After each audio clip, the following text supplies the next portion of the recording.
Royals baseball on another beautiful day in Kansas City. It will be a long day as the Royals and the White Sox will play a day-night doubleheader.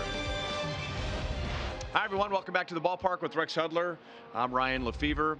Royals and White Sox. The White Sox have won the first 4 games. They have hit 14 home runs in those 4 games, all here at Kauffman Stadium.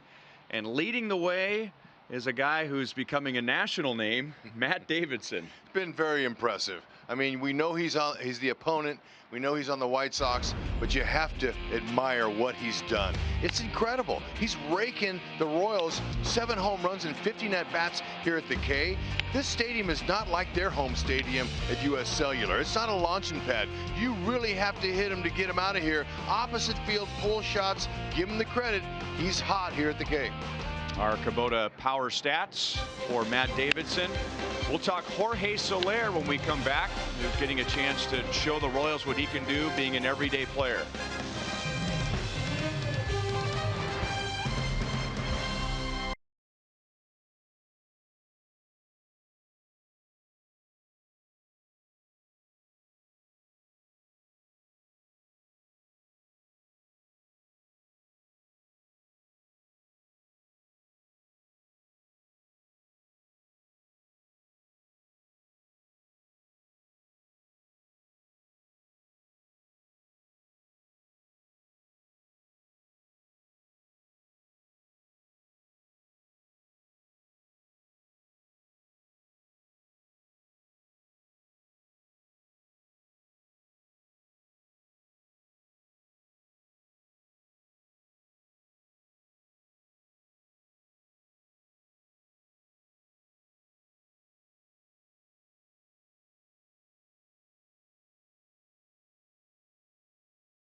Coming out to the night game at 7:15, a day-night doubleheader between the Royals and the White Sox.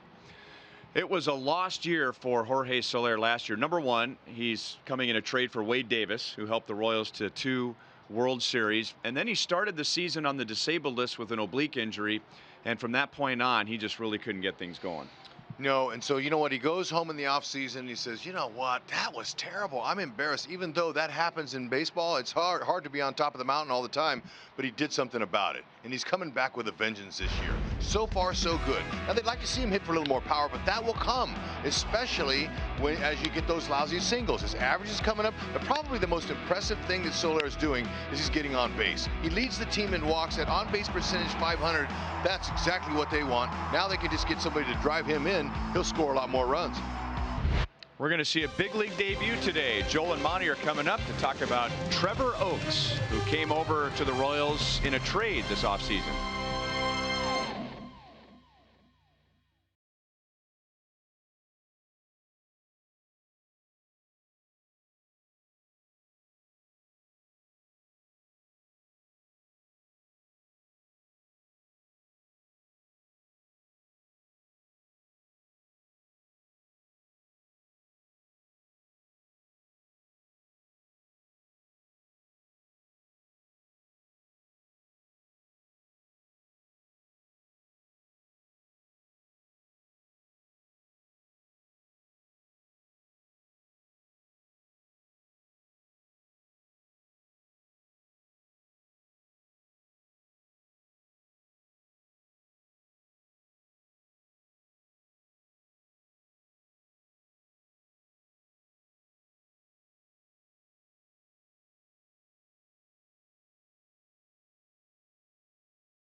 The Dodgers, Trevor Oaks, from Dodgers prospect to Royals prospect to big league debut.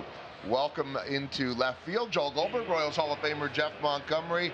I'm sensing that if he has a great day, Hud will say that Oaks is in a tree. We'll wait on that one. But how about bowling balls? When you're talking about a pitcher and a bowling ball, that means what? That means the ball's sinking. I like to use the term, it's a lead pipe sinker, but either a bowling ball or a lead pipe, they're both going down to the bottom, no doubt about it. I think that's what we're going to be looking for today with Trevor Oaks, an opportunity to really just pound that strike zone.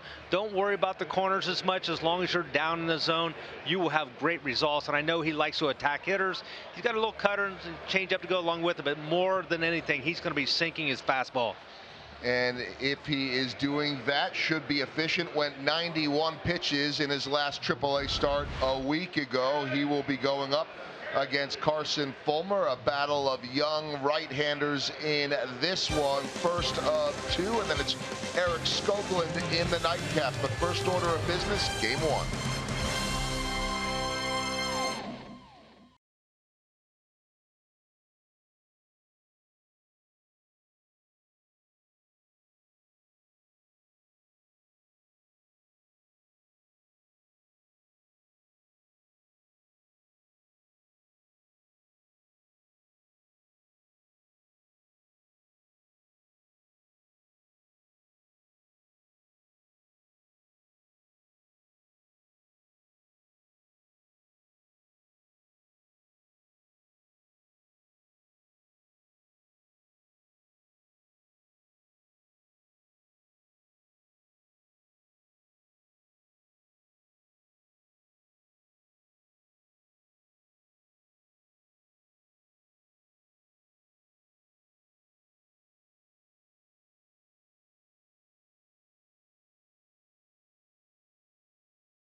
By the Missouri Lottery.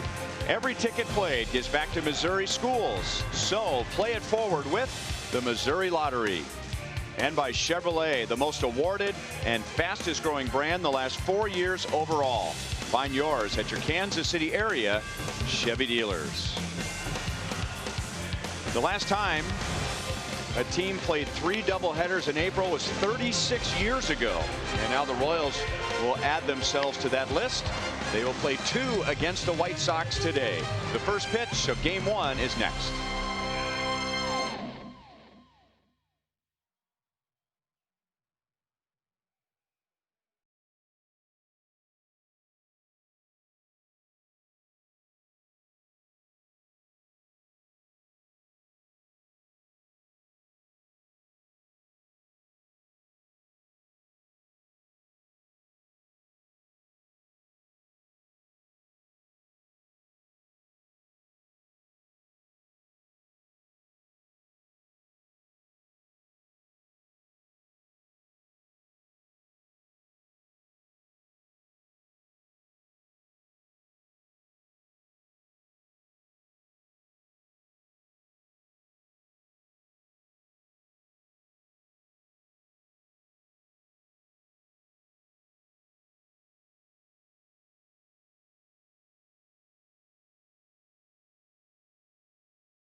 Sunshine and a beautiful blue sky overhead for the Royals and the White Sox, and it is a special day for Trevor Oakes.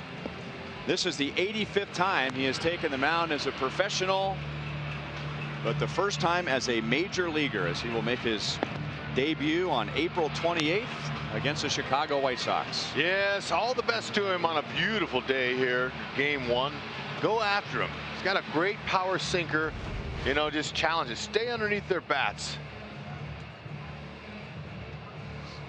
And it is some lineup he is going up against, at least against the Royals. The White Sox are 4-0 against the Royals this year, and they have hit 14 home runs, all of which have been here at Kauffman Stadium. Last year, the White Sox only hit 5 home runs at Kauffman Stadium.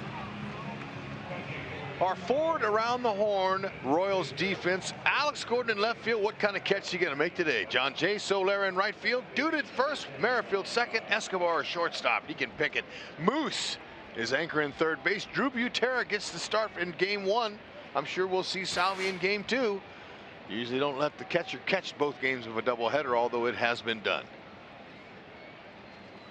Jerry. What up, Jerry? Sean Barber's at second base. Jordan Baker might be the tallest umpire we've ever seen. He's at first base. Greg Gibson's home plate.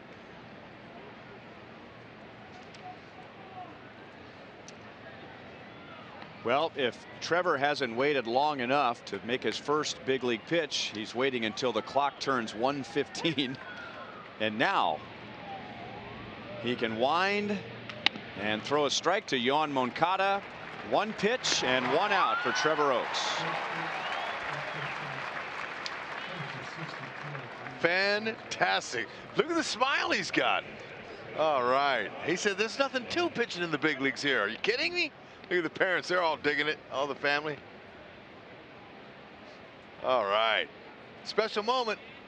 He's got that good heavy sinker. He's got a little cutter to go along with that fastball. Keep the ball down. That's what Ned would like to see him do. Curveball, changeup. Control the emotions. Looks pretty good. A couple deep breaths before you release that ball. Use the defense.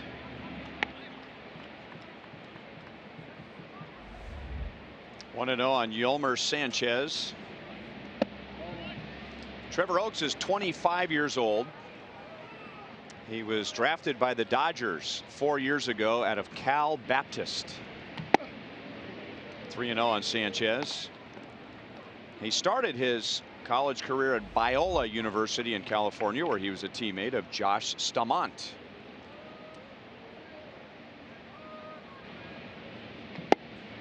Three balls, one strike, and he is the right man to be facing the White Sox today, because with his sinker, Trevor Oakes gives up very, very few home runs. That is whacked into deep center field, and John Jay runs it down. So Trevor Oakes gets his first big league defensive play. 2 outs. He'll take it. A little bit of help never hurts, but that's going to be the key. You said it. If he can keep the sinker down and use the ground balls to get out, he's going to be okay. And then he just left one up, and that's what happened. So he's going to have to be a little bit careful. Just stay out on that front side and keep the ball down. As that was a beautiful route that John Jay took to catch that liner.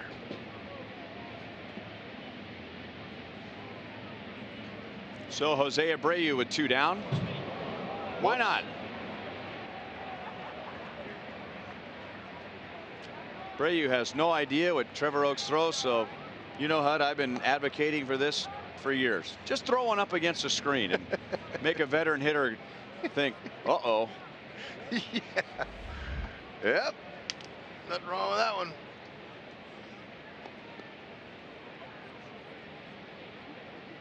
He's taking big deep breaths. And the slider is in for a strike. 1-1. Impressed with his size. Big guy. I mean, he looks a lot bigger than 6'3", 225. I met him today early in the clubhouse. He stood up and I was like, wow, look at him. He looks more like he's 245. See if he can finish him here. Well, 2 pitches ago, Abreu took a very uncomfortable swing. 2 balls, 2 strikes.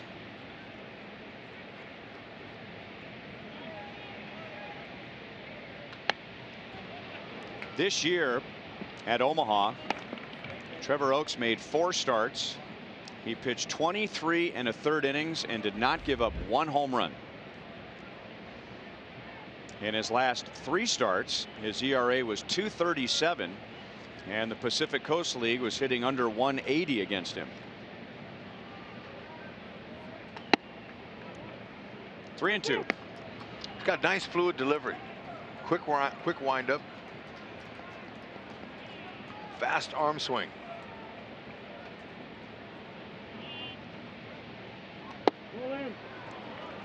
Abreu is on with a 2-out walk. It was a 3-team trade executed on January the 4th. The Royals, the White Sox, and the Dodgers.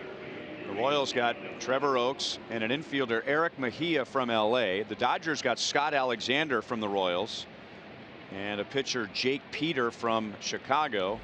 And then the White Sox got Joaquim Soria and lefty Luis Avilan. He came from the Dodgers. And now 0-1 on Nicky Delmonico. We saw Avilan last night. He was on, especially that at bat against Salvador Perez.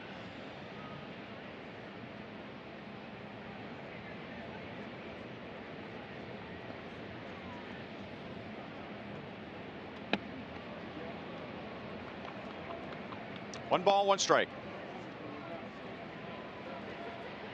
Like how Monty in the pregame show was talking about the importance of trusting your stuff. Trust your sinker. Go ahead and throw it with conviction and keep it down. Use the defense. Looks like he's flying open just a little bit. He's missing a few away here in this sequence of pitches. I think it's key for any pitcher to get through the first inning, but especially important for a guy making his big league debut. And now 3 balls, 1 strike.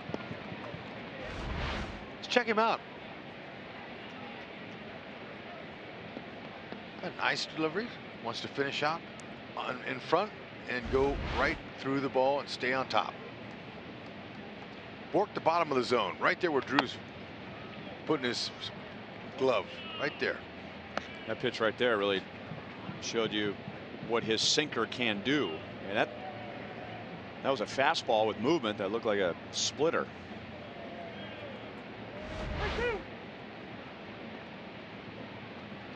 Sure did. That super slow motion camera, that's beautiful. Shows you everything. Abreu runs and a check swing. He went around. Delmonico isn't very happy. Trevor Oakes can breathe a little easier. His first major league inning is a scoreless inning.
play in center field from John Jay, and then his first big league strikeout for a scoreless top of the first inning.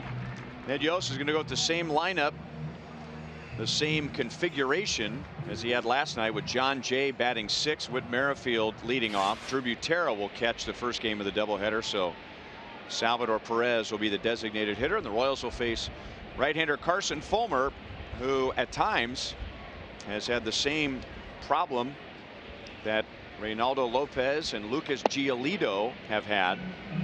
Those are the first 2 starters for Chicago in this series, and that is throwing strikes. That's right. Fastball, cutter. Okay, those 2 pitches there are basically a fastball combination. 81% heaters. That's a good thing for a fastball hitting team like the Royals. Curveball, changeup.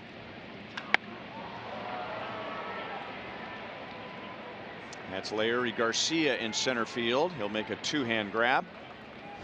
1 away. White Sox defense hasn't been spectacular, but they are adequate. Delmonico left field. Garcia's playing center. No Engel and Polka. Sanchez, Anderson, Moncada, and Abreu at first base. Though that right side pretty strong infield. Castillo getting the first game here of 2.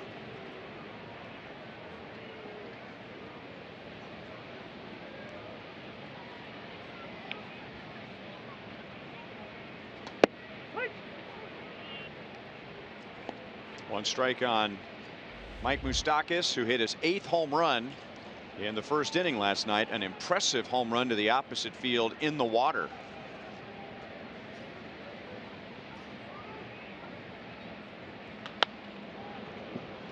No balls, 2 strikes.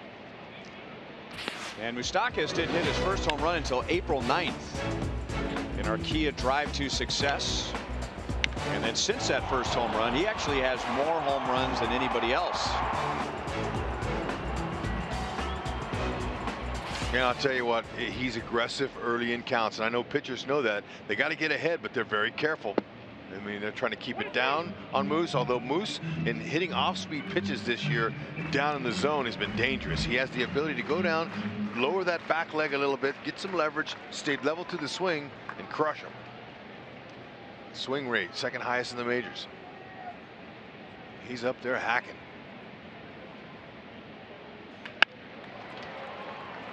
That's the shortstop Anderson on the right side.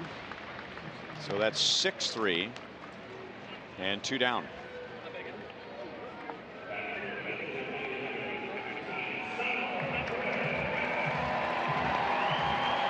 Salvador Perez will DH in the first game of the doubleheader. He becomes the 9th designated hitter that Ned Yost has used in 25 games. That's the same amount of designated hitters the Royals used all of last year. 2 years ago, with Kendrys Morales on the roster, Ned only used 4 designated hitters, but he said in spring training that he wanted that to be a rotating position. Yeah, and you know what? It's a manager would like to have a little bit of familiarity with that position, because that's the spot where it's not easy when you rotate it like that. It leaves guys wondering when they come to the ballpark. Kind of like your bullpen. You like to have certain roles in your pen that guys know when they come what they're doing. But early in the season, and the way it's gotten off to a little bit rocky start, it's going to take a little bit longer to find out the guys that are going to really produce for you.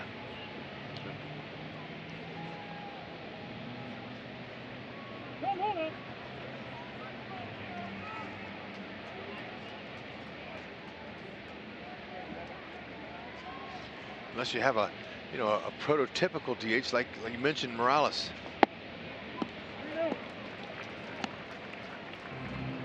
Think it'd be easier to be an occasional designated hitter or a full-time designated hitter? I think full-time DH is the best policy. I think. I mean, if you're not a veteran player, would you rather do it once every 2 weeks, or would you rather do it for a week? I think if you're getting regular at bats, it's going to help, and no matter what you're doing, I think. But the DH, the fact that you can't help defensively, that's the only bad part of DH. You only can help the team with your hits, so you tend to put a little more pressure on yourself. But if you're getting them in a week's period of time over that long, chances are you're going to help them out. So if you're doing it a couple days a week, that's hard, very difficult.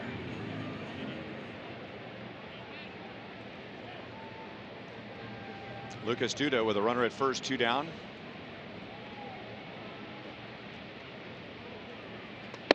I know when Merrifield got to DH earlier this season, before he even was the DH, I saw him in batting practice and I said, what do you think about DH? He goes, I can't stand it. And he hadn't even done it yet. But he knew he couldn't do his specialty, and that's defense. See, that's the mindset. Pick out a fastball. It's going to throw you a bunch of them.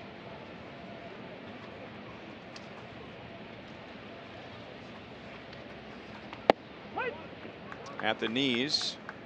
1 ball, 1 strike. Fulmer's overall ERA is right at 6. But he's done well against the middle of the opposing batting orders, holding them to no home runs and a .241 batting average. 3-4-5 hitters.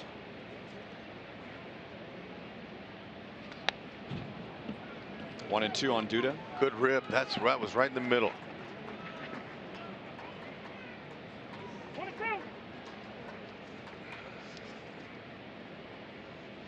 Duda's thinking right now, and that was the one.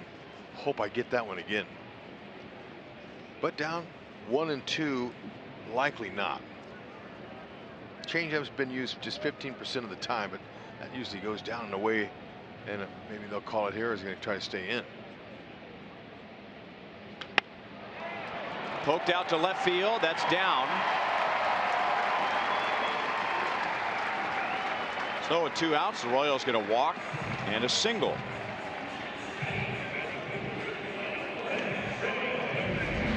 That's a nice swing.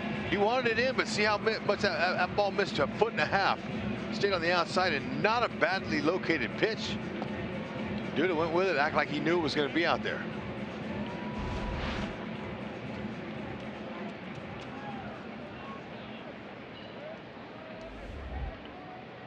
And now Jorge Soler, who has reached base safely in his last 11 games.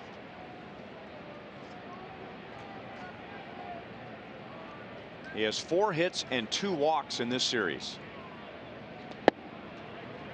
Went after a first pitch slider, 0-1.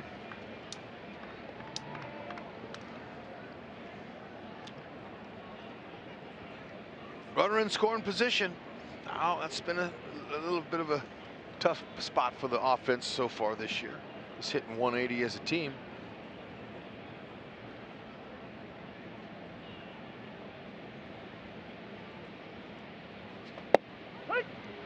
Back with the same pitch, and it's 0-2.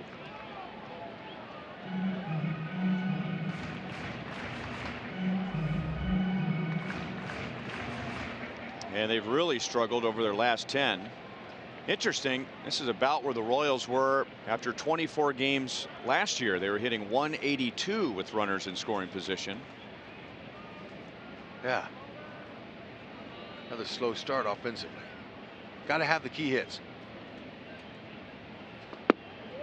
1 ball, 2 strikes. Although last year was different in that it seemed like the struggling with runners in scoring position was a result of guys muscling up, trying to hit the ball out of the ballpark. Yeah, I remember that. Trying to come out of it with 1 big swing when really all you need is a few little swings to kind of get things going. Get you ignited. But Soler's been using the whole part of the field. The last couple of hits have been to the right side.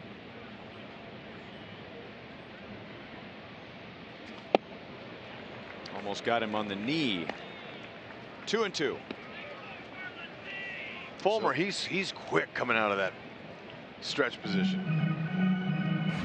Makes it difficult for the hitter to pick up that release point.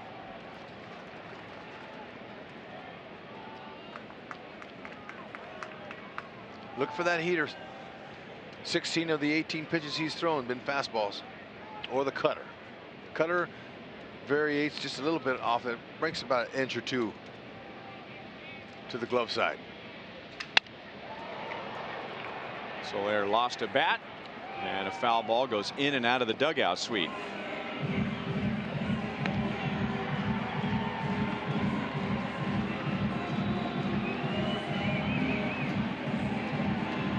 And with HUD just reported is nothing new for Carson Fulmer. 81% of his pitches are either a fastball or a cut fastball.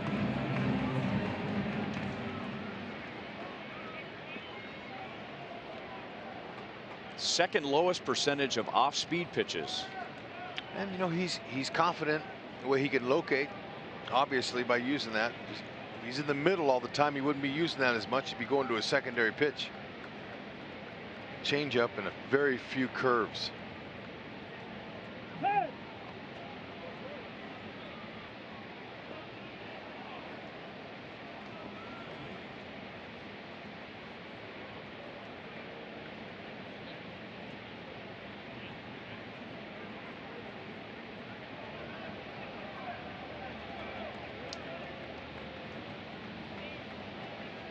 Two on, two out.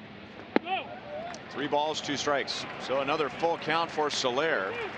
And quite a few of those have been after he has fallen behind in the count. So he hasn't panicked being down 0-2, 1-2. He has walked in 7 straight games, a career high for him. It's the longest active streak in baseball, 7 straight games with a walk. And he's seeing a lot of pitches. Don't you love that? That's what you want. You just see as many as you can. It helps you the next time you come up.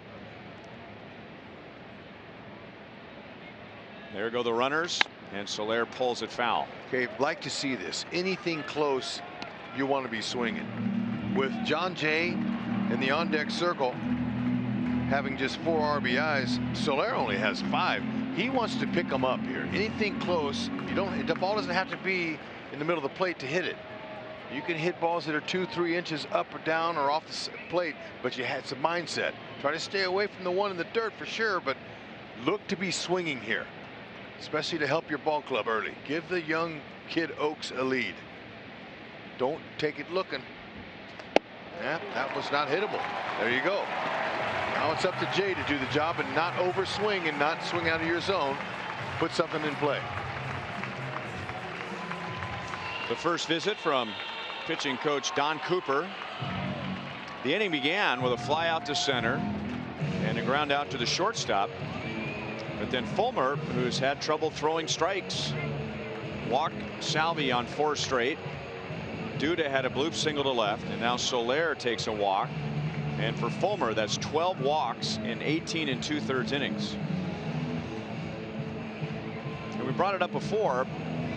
If you're discouraged about the Royals' lack of offense, you have every right to be. And yet at the same time, it's not like they're lacking base runners. They're lacking opportunities. The Royals still have the best average in the major leagues leading off an inning. So they can get an inning going. They just haven't been able to finish it off. Yeah, and you really have to believe that that's going to change. It's just early in the season, like it did last year. It's talked about the similar average with runners in scoring position. It changed, and it will, and hopefully it starts right here.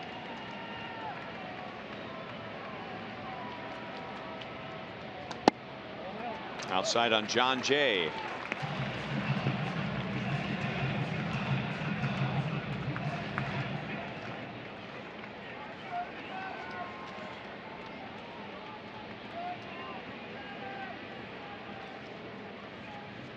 John came up with the men on late in the game last night. Fouled away, 1 ball, 1 strike. And Nate Jones got a big out against him in the 7th inning right after the Royals had tied the game. You know, and there's really no certain remedy. I mean, that's baseball. It's not easy to make solid contact with a round bat and a round ball, but you know what? You have to look for a pitch that you can handle, something that's out over there that's your pitch, and you wait for it, and then you just try to hit it hard and hope it goes into a hole somewhere. In the air to right field. The wind is blowing out that way, but Palka on the track brings it down. And the Royals leave 3 in the bottom of the 1st.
He has a Kauffman Stadium record for the most home runs in a single season from a visiting player,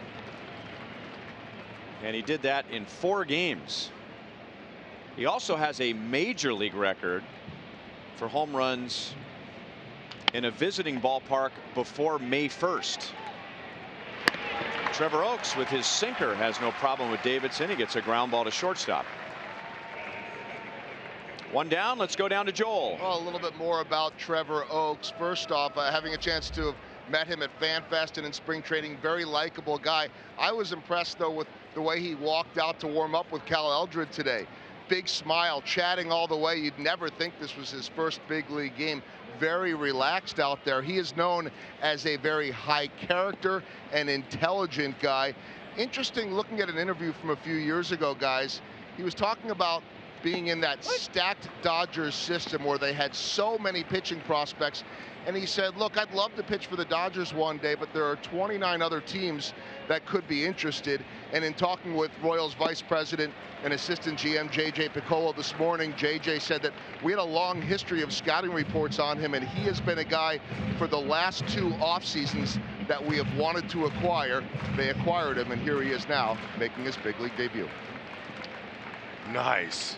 High character, smile. Reading up on him, Joel, haven't had a chance to get to know him like you have, but he says where he likes to empower his teammates. He likes to get involved with their life, and he gives back. He understands what it's like to be a good teammate.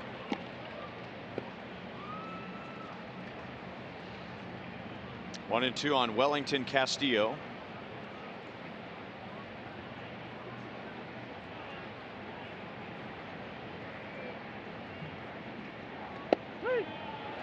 And Oakes has his second strikeout. He gets Castillo looking at a slider. Oh, man. Looks confident. He's not afraid to smile on the mound either. Started up out of the zone. Castillo kind of buckled him, and Castillo, you got to go on that.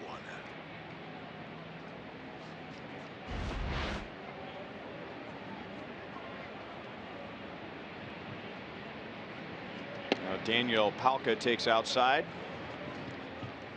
He was just called up a few days ago, and Avisail Garcia went on the disabled list. Palka started in game 1 on Thursday and was 0 for 4, and there is his first major league hit. So timeout is called. Home plate umpire Greg Gibson is aware that that was Palka's first hit, so that ball will make its way to the White Sox dugout. They'll probably have some fun with that ball. They'll replace it with another ball that'll be all scuffed up and marked up. Look at that. Now, I mentioned earlier in the broadcast, it didn't have to be a ball down the middle to hit it. That ball was 6 inches off the plate and up, and he hit a line shot. Yeah, you know, they like to write stuff on the ball too, you know, on another ball, and write some unkind words. Palka is going to go first to third. That ball just died in the grass in shallow center field. Tim Anderson singles, and the White Sox have runners at first and third with 2 down.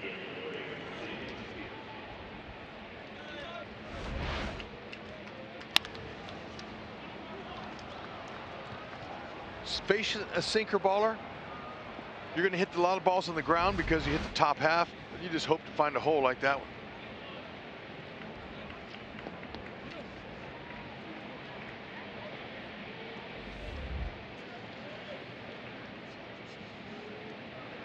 First and third for Leury Garcia.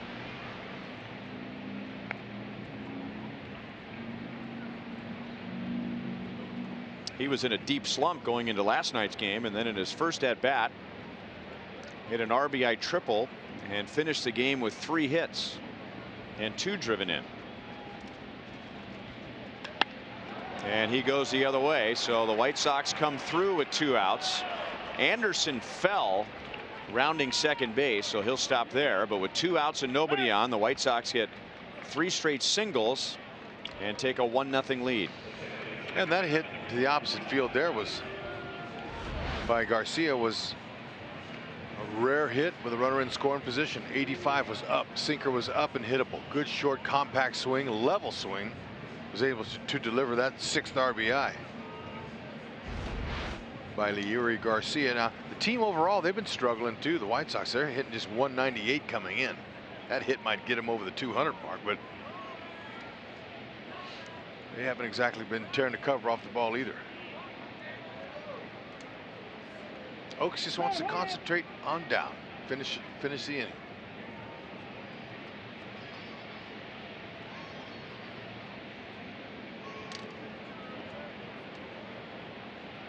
And now Yon Moncada, he swung at Oaks' first big league pitch and grounded out to Merrifield at second base.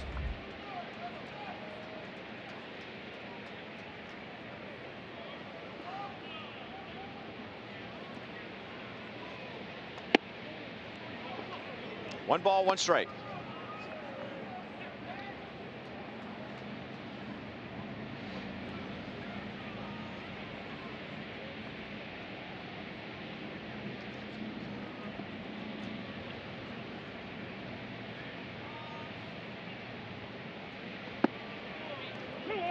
That sinks low.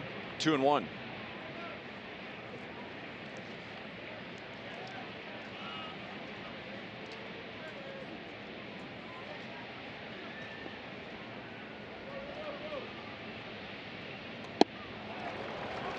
Moncada swung so hard he went down to a knee. That was an effective fastball up.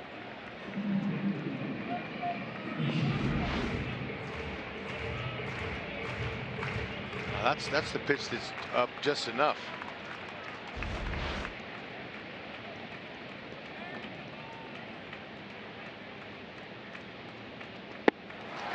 Oaks comes back and strikes him out. So he gets 2 strikeouts in the second inning, but the White Sox drive in the game's first run.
Or 2 appearances ago were out of the bullpen, and then Miguel Gonzalez went on the disabled list. Our University of Kansas Health System injury report.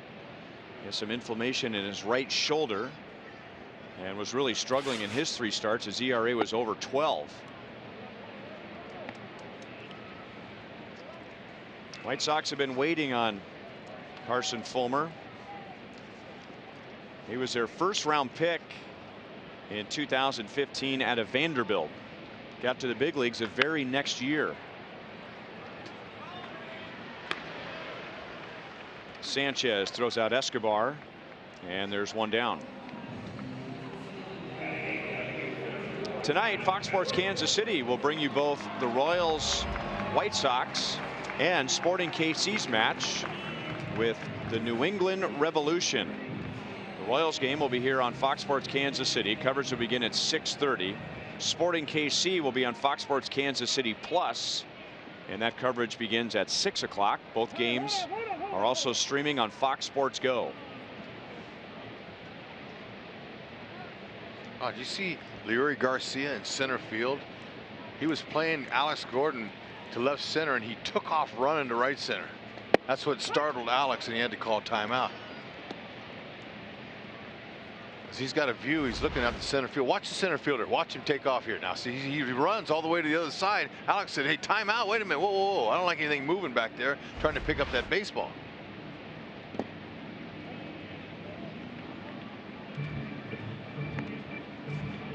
It's amazing, you know, like paper that blows, any little thing that distracts the hitter from trying to pick up that release point can be a huge distraction. Take your focus off.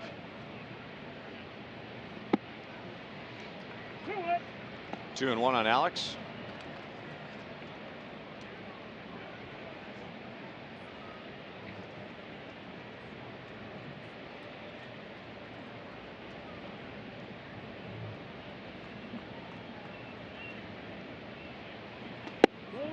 Three and one. Fulmer walked two in the first inning. The Royals loaded the bases with 2 outs. And then he narrowly escaped that inning, getting John Jay on a fly out to the warning track to right field. And then the White Sox in the second inning got 2 base runners with 2 outs, and they scored a run. Moncada throws out Alex. 2 down. John Jay missed a grand slam by just 1/8 of an inch. If he'd have got a little bit higher on that ball, it would have went. And he got under it just enough to just a slight breeze blowing in from right field that just held it. Had he had that same breeze blowing out, it would have taken it out.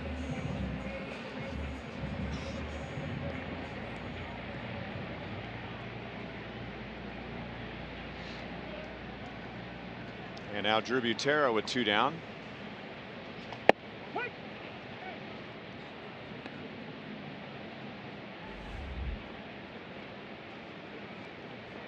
This is Drew's first appearance on this homestand, which began with 2 games against Milwaukee. And now this is game 3 of 5 with the White Sox.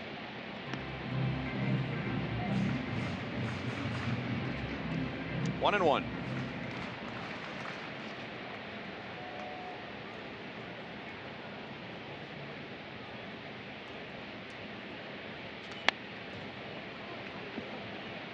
Fastball away at 93. 1 ball, 2 strikes.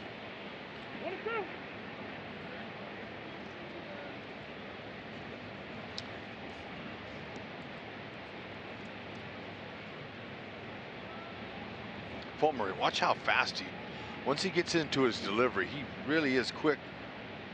Right there, a little pause comes in, a little bit of jerky motion. It just sometimes it might be hard to wonder he's having command issues because he's so quick coming out of there.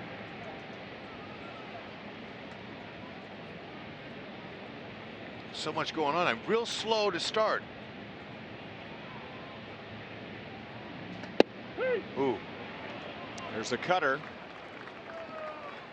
That's Fulmer's first strikeout, and the Royals go down in order in the second inning.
Aaron Judge, Giancarlo Stanton, Gary Sanchez.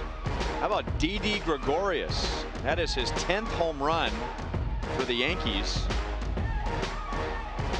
And he has really set himself up to be the American League Player of the Month for April. I'll say.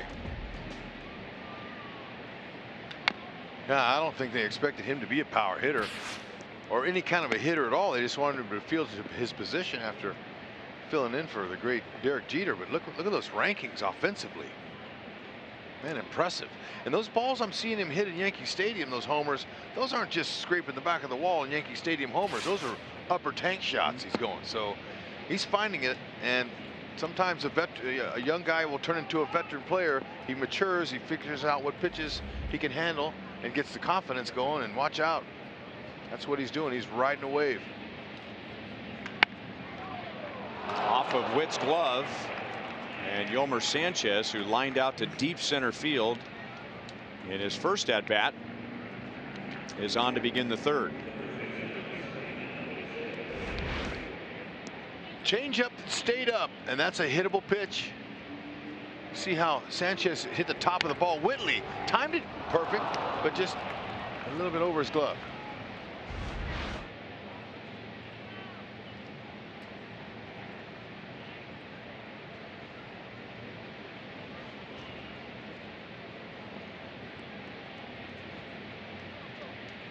Here's Jose Abreu.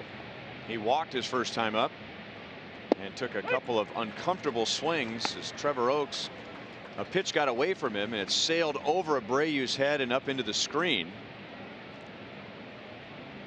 And I don't know if he still feels comfortable in the box yet. Perfect. Put him in the lane.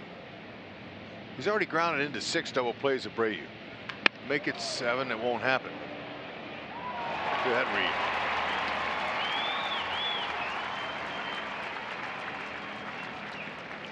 That was a frozen rope, not an easy ball to read off the bat. But Alex, where's the gold? He knows how to play it. Started in, said, whoa, whoa, whoa, that's got a little hair on it. I think I'll back up. Nice play.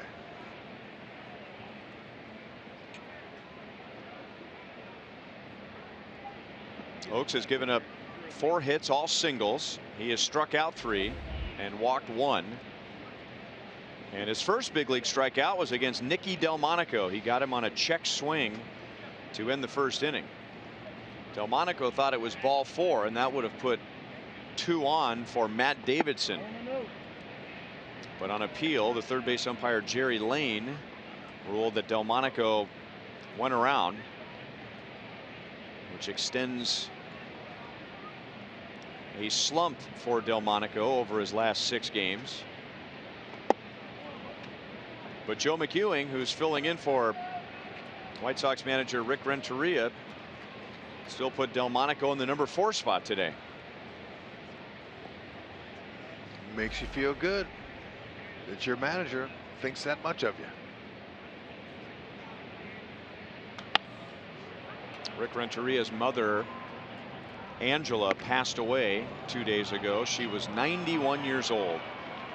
So Renteria was not here last night. He'll be away from the team for both games today, and the White Sox expect him to return tomorrow. So it's an opportunity for Joe McEwing, the former Royal, who many believe someday will be a big league manager, full-time big league manager.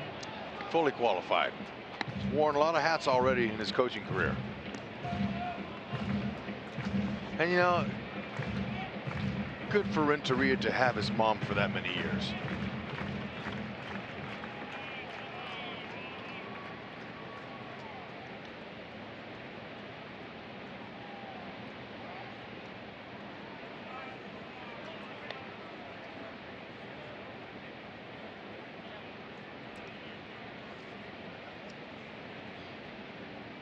The White Sox will run.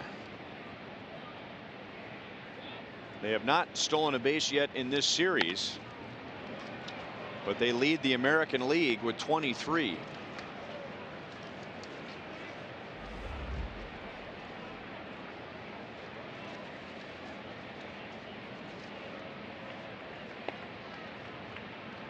See, Delmonico found a lot of pitches off down the left field line. It's because he's got 2 strikes on him. He knows that's the best approach against a sinker baller. If you try to pull that, you're going to hit a ground ball. That's well hit to center. John Jay makes the play, backpedaling onto the warning track. Sanchez returns to first, 2 down. Boy, nice read out there in center field. He's doing a good job, John Jay. Folks, Friday nights are the best spent at the K with Buck Night and summer fireworks. Come out every Friday, home game during the summer, and enjoy hot dogs, peanuts for just $1, and stay after the game for a spectacular fireworks show right from your seats. Join us next Friday, May 4th, when the Royals host the Tigers at 7:15, featuring a special Star Wars themed fireworks show. For tickets available now at royals.com. Get the fireworks back in here. Get the bats going.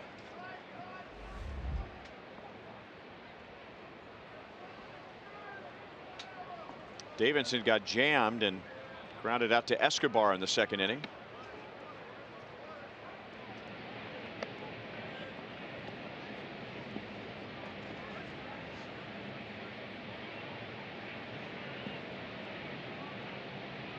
He is hitting .500 against the Royals this year, 8 out of 16. In his 17 games against everybody else, he's hitting .164. You know, if he was hitting against everybody else, you would think, wow, this guy's just a great hitter. But just it makes it even more amazing how he's doing it just against the Royals here at the K. And what amazes me is how far he hit those balls in the first 2 games of the season that were so cold here. And the wind chill was cold, the wind was blowing in, and it didn't stop him one bit. That was impressive. Bat is destroyed, and the ball drops in center field for a hit. The bat went almost as far as the ball did, almost reaching the grass in left field. So 1st and 3rd with 2 down. You hold that sinker, 2 fingers on top of the seams, and that just sawed him in half. And that bat died a hero, no doubt about it. And that's a strange feeling too as a hitter. It feels like the catcher has a hold of your bat and then he lets it go all at once. It's like a string breaks on it. Kind of a weird feeling, but he'll take it.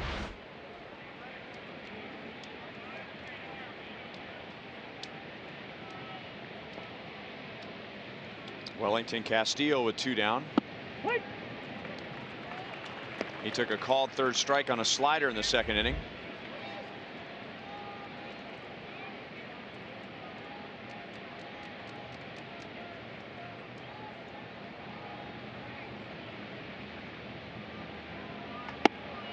Out over the plate, 0-2. Castillo turns away in frustration. He was thinking about something other than a fastball, and he let a pitch get by right down the middle.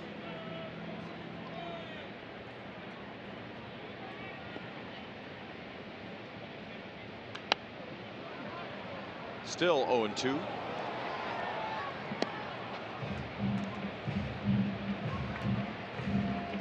It's hard to think and hit at the same time. A lot of guys try to do that. Sometimes you're better off just saying, I'm going to go up there and just play the game, see it and hit it.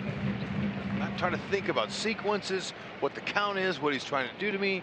And when you do that, you lock up. And it happens.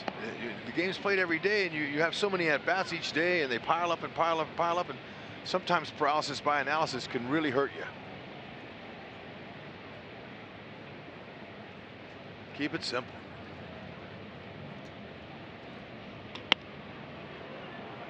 Just pulled foul, and Oaks got it way in on Castillo's hands.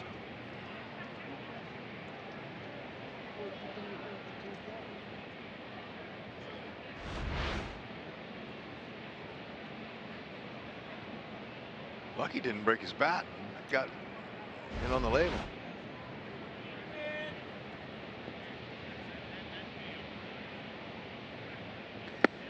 Got him with a slider away. So hard in, soft away. And Oaks has struck out 4 in his first 3 innings. Chicago leads 1-0.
I'm away from the courthouse, volunteering for a number of organizations like Eagle Corps, Wyandotte County Habitat for Humanity.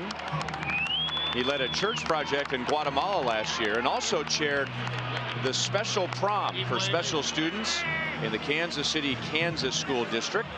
He's sitting in the Buck O'Neill legacy seat at today's game. Thank you, Jim. Appreciate your effort and all you're doing for the community. People like you make it work.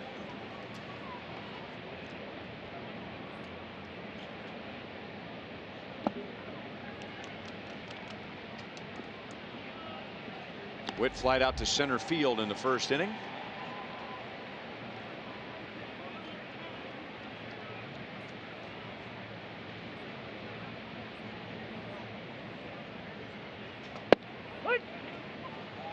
One ball, one strike. Saw Whitley this morning. I said, Whitley, you good for two? He goes, yeah, I had a day off the other day. Are you kidding me? I'm game. He wants to play.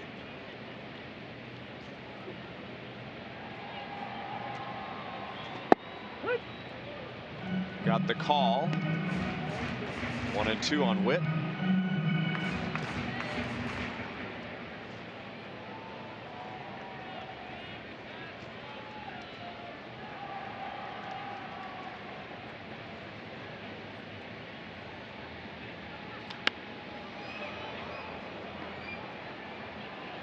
Halka makes the play in foul territory.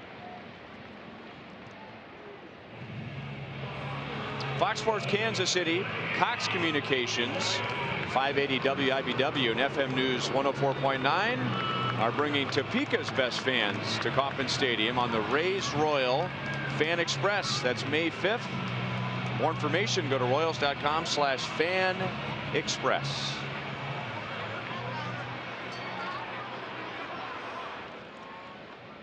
WIBW, a longtime affiliate and flagship of the Royals radio network.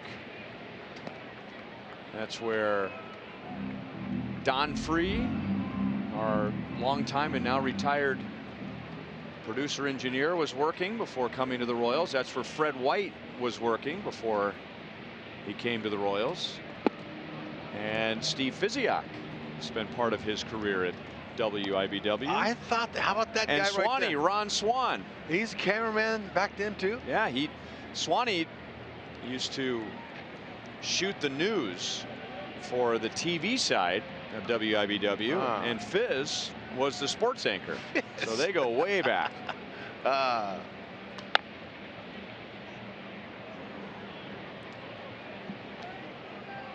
was before Fizz became a star. Fizz did football, basketball, everything, all over. He's done it all. And he broke me in as a broadcaster in 1999.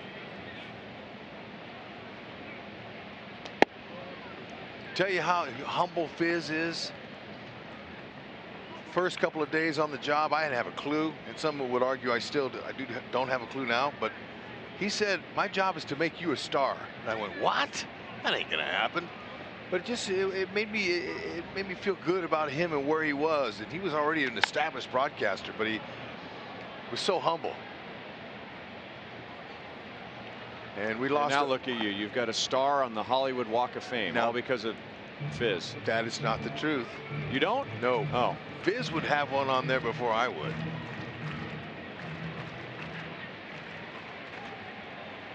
They still believe Moose is going to pull, even with 2 strikes. But if Moustakas gets him something middle away, see if he shoots one to left. Likes to wear that hole out over there.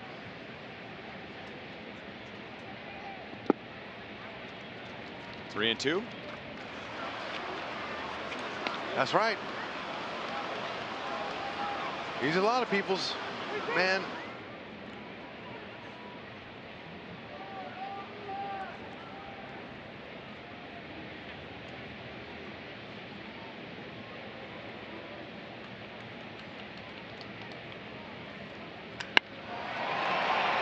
Straightaway center field. Garcia is back, and He caught it up against the wall.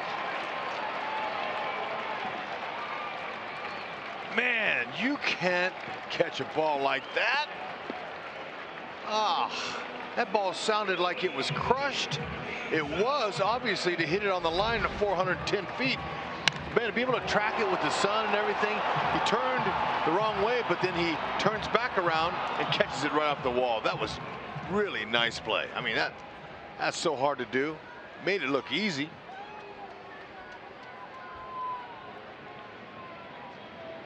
Man, oh man. Look at Fulmer. He's pumped. Should be. And now Palka goes back in right field and makes a play. So it was noisy, but Fulmer has a 1-2-3 third inning.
Taking in the sunshine and the blue sky. Mike Moustakas just came within a foot or two of hitting his 9th home run of the year. And now Daniel Palka, who got his first big league hit 2 innings ago, gets his second big league hit, both singles to left field. And the White Sox have 5 hits in 3+ innings. All singles. Yeah. Identical though, you know, that sinker's up and it's out over the middle of the plate. 6 hits. All singles. Oak's got to work that ball down and he'll get some ground balls.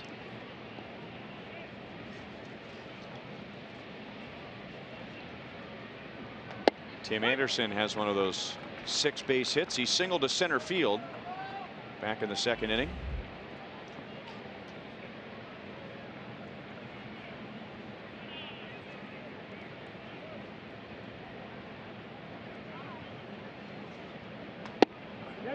You know, we've been spending a lot of time talking about Matt Davidson and the White Sox and how many home runs they've hit.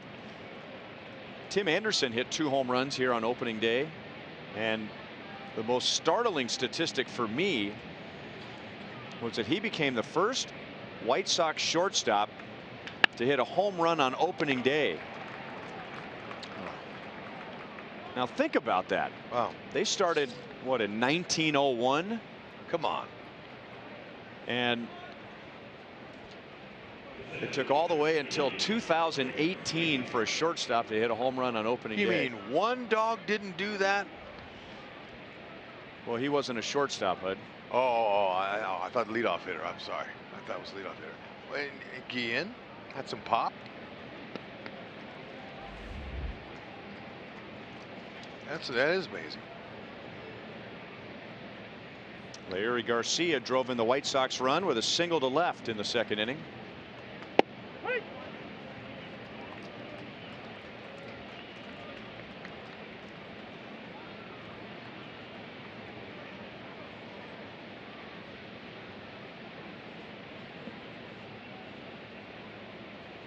He just made a great catch, Garcia did, in center field against Mike Moustakas last half inning.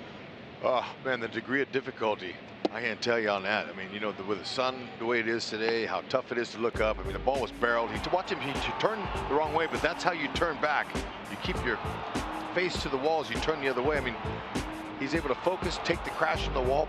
Ball did not jar out the ball, and his biggest fan right there was Fulmer.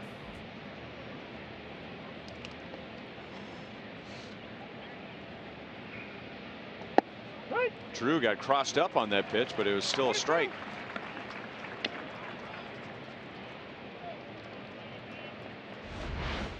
Our Mo Lottery on the replay shows you how, whoa, he was expecting a fastball out that way, and it pulled the string. And nice job of keeping it there, not letting the runners advance, take him out of a double play situation here. And good concentration by the home plate umpire Greg Gibson. Garcia puts down a good bunt, and Oaks throws late. And I don't know if he could have done anything more with that. That was just an excellent bunt. And the White Sox have the bases loaded with nobody out. Yeah, that's really confident when you know you're facing a sinker baller. You have a chance to get the ball down with 2 strikes. I mean, that was an element of surprise right there. And Oaks did all he could to get to it, stay under control, not throw the ball away. A lot of young pitchers, especially making their debut, they get nervous. They're going to throw it away, but Duda did a good job of getting in the runner's lane and keeping it from going down the line. Don't want to give him a run. Want to make him earn it. And fouled away by Moncada. So far, Moncada has grounded out and struck out against Trevor Oaks. There's Palk at third. Anderson is at second. And Garcia's at first with nobody out. So Moncada has grounded out and struck out, but he's a hot hitter. And with the overshift, the Royals will not get an out on a slow ground ball in the infield. Palka scores from third. It is 2-0, and the bases are still loaded with nobody out. Not much you can do when you play a shift like that. A lot of guys out of position, not the normal double play. Look at Escobar is. He's over here. You know, you got your shortstop, your second baseman there, and on a routine ball, which would be to a shortstop, he's got to go all the way to his right and then try to get it to the Merrifield, and Speedy Runner is going to beat it just like he did. Keep the inning alive. That looked like Moncada was trying to do that. And here's a guy with an extra base hit in 5 straight games. And that was almost Ichiro Suzuki-like, just going up there and finding the area where there were the fewest Royals, and he just guided it over to the left side. Yeah, and I wouldn't be surprised. That's the kind of talented hitter he is. But you know, the White Sox are starting to understand that hitting with runners in scoring position is all about putting the ball in play, not swinging for the fences. And you can see how he kept his bottom hand inside of that ball, tried to go that way. Too bad Oaks couldn't get an out there. Cal Eldred goes out to have a quick chat with Trevor. And now Yolmer Sanchez, who has lined out to deep center field and singled to right. 0-1. So make it 9 hits for the White Sox, all singles.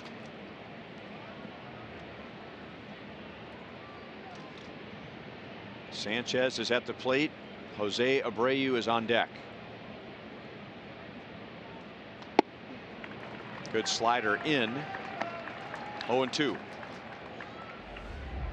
Sure, Cal was telling him, hey, look, you know what? Let's just concentrate on using your sinker down in the lower part. You're leaving it up a little bit. Get out over that front foot so you can finish and follow through. And let's get a double play. We'll give him a run, but let's get some outs here.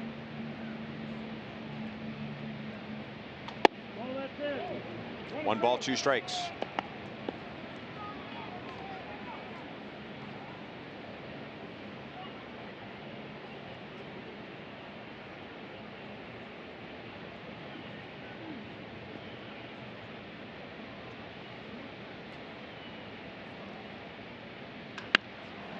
And that's well hit to left center field. Slicing, but down.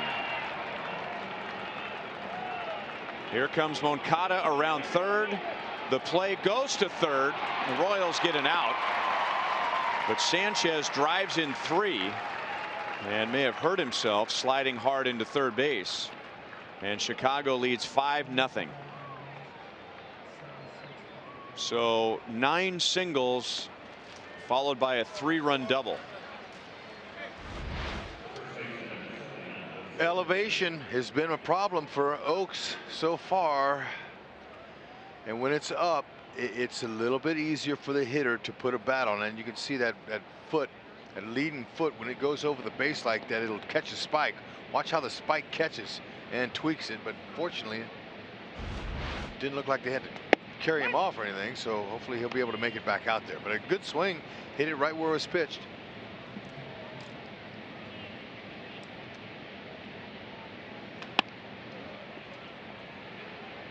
Right on the ground to Merrifield. Abreu is out.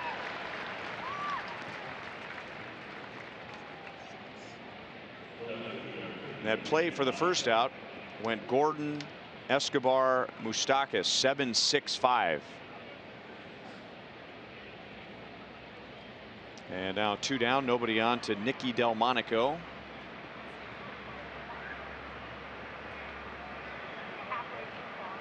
There's Eric Stout getting a drink of water. He's ready to go, and the Royals bullpen if called upon. Back to Oaks. And that's the inning. The first 5 reached for the White Sox in the inning, and 4 score.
City is brought to you by Steel Outdoor Power Equipment. Pick your power, fuel, or battery with Steel. Search STIHL.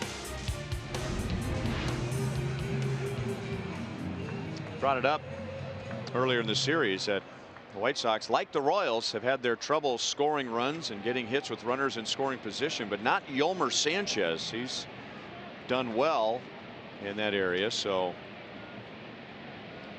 Rick Renteria and now Joe McEwing, who's acting manager, have been putting him in spots of the lineup where he can drive in runs, and he just drove in 3 in the White Sox 4-run 4th inning. Sanchez, you know, I don't know if it just against us, but last year and this year so far, he's a Royal beater. He's unbelievable. He's fast, he hustles, he's a scrappy player. He's short with his swing. He puts the ball in play, and he plays a really good third base. I've been impressed with him. He's a guy that got that opportunity last year in his run with the everyday job. That's what you do. You get a shot like that. Take it and say, hey, I'm not going to let it go.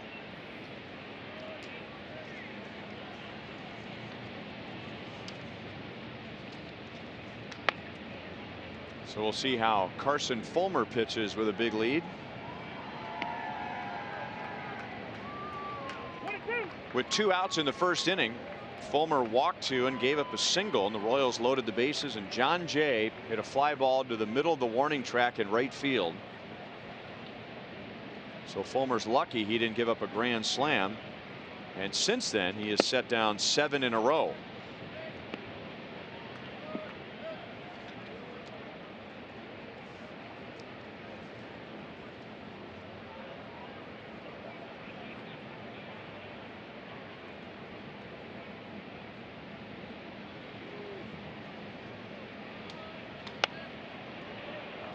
Still 2-2.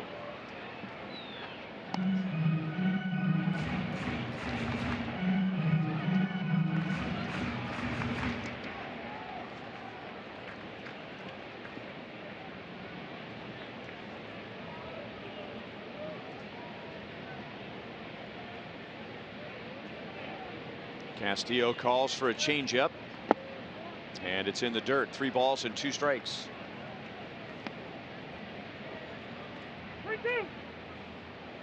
Fulmer was the 8th overall pick in the 2015 draft out of Vanderbilt. They lost the deciding game of the College World Series that year to Virginia, and Fulmer pitched that deciding game.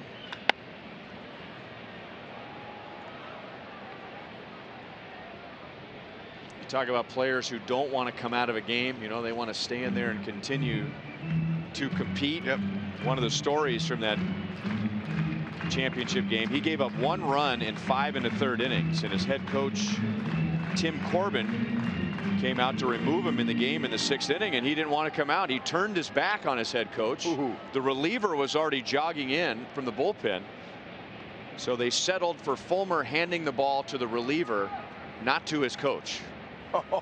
That was the compromise. Really? Oh man, that's some good 94. It was out of the strike zone. Good location. That's his 2nd strikeout. The year before, Vanderbilt won the College World Series.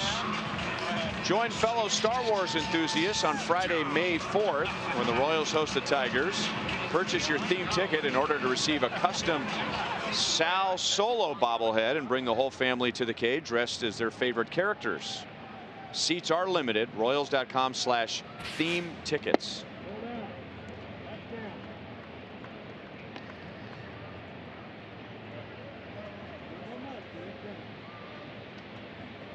Jorge Soler was down 0-2 in the first inning, and he walked. He has walked in 8 straight games. It's a career high for him. Is that made out of Legos? Yeah, I think Or the maybe top just part the is top, there. yeah.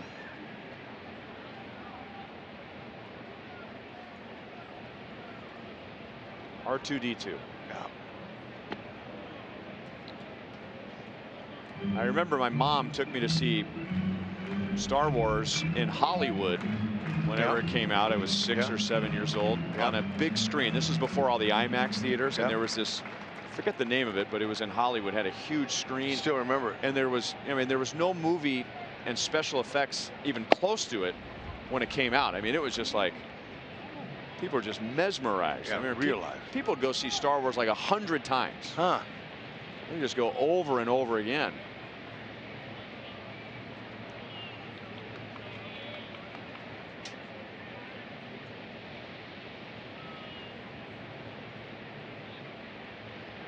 Three and one on Soler. Up into the bright blue sky. There's a lot of glare today. And Moncada makes the play. 2 down. Okay, good for Soler to end up on second base there had he not caught it.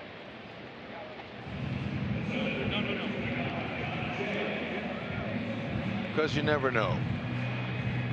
Ball hit that high in the air. Hitter's not running the ball out, and he drops it and he stays at first base. Doesn't look so good, especially when you're not winning. So he made it look good. Hustle, no replacement.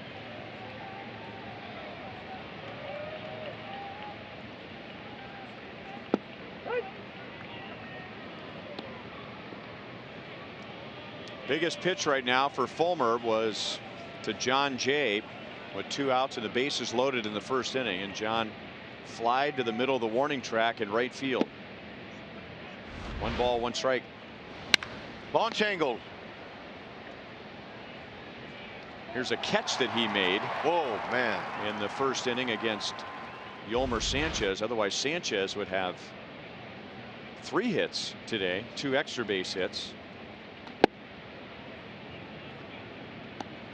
You know, you don't have to be a speed burner, a Byron Buxton, to be able to catch balls out there in a spacious outfield.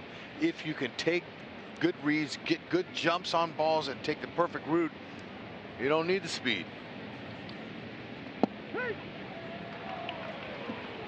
Fulmer has struck out 3, and since that John Jay fly out to deep right, he has set down 10 in a row.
With the Bo Jackson Flex Plan.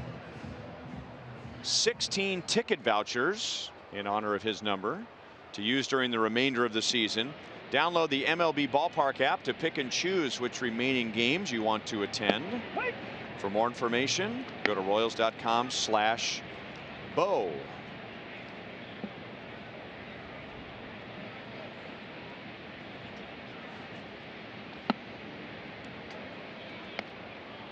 It is 5-0 Chicago, and Matt Davidson has nothing to do with it. He is grounded out to short, and he has a shattered bat single to center.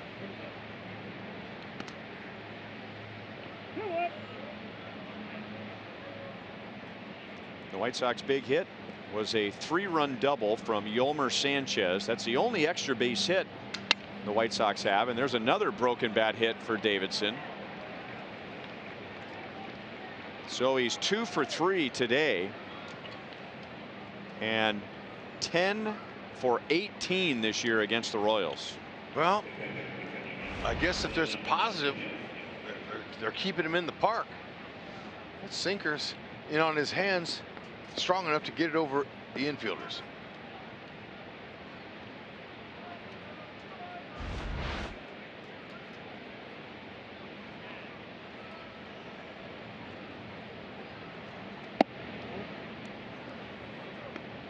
Wellington Castillo is struck out looking and swinging against Oaks.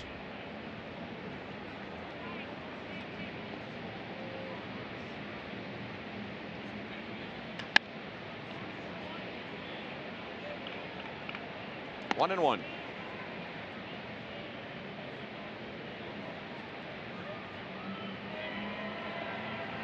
You know, I like Oaks's delivery.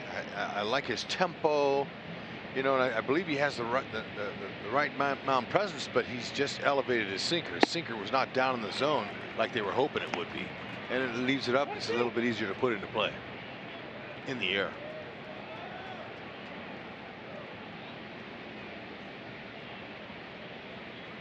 He is the Royals' 26th man, an additional roster player for the doubleheader.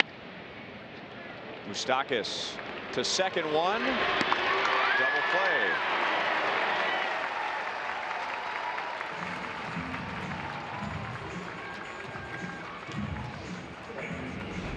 Yeah, that's where he wants that sinker down right to the guys. Let them do the work for you. Routine.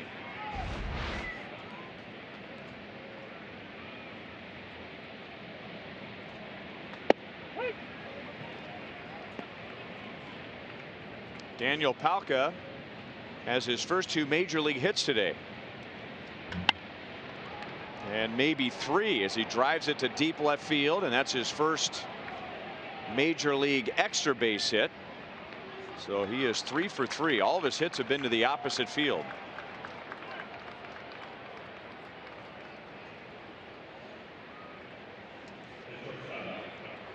Man, he is wearing that left side out. Going with the pitch. 84 handsy type swing too. Tell you how strong he is. Just barrels it. And Alex turned and ran on contact and had no chance to get a beat on it.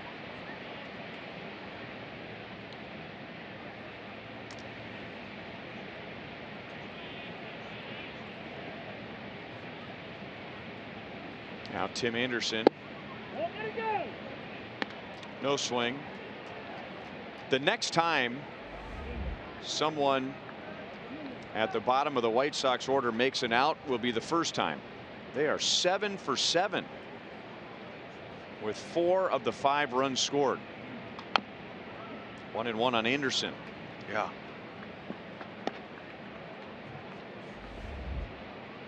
Joe McEwen, acting manager, he don't care what part of the order is getting it done, but it's interesting to see that the bottom 3 guys are all scalding hot.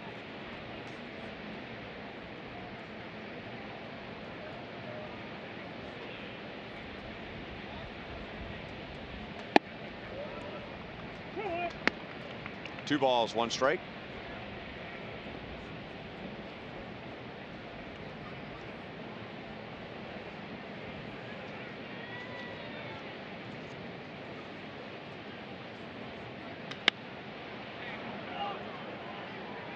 John Jay fighting the sun, and he's got it.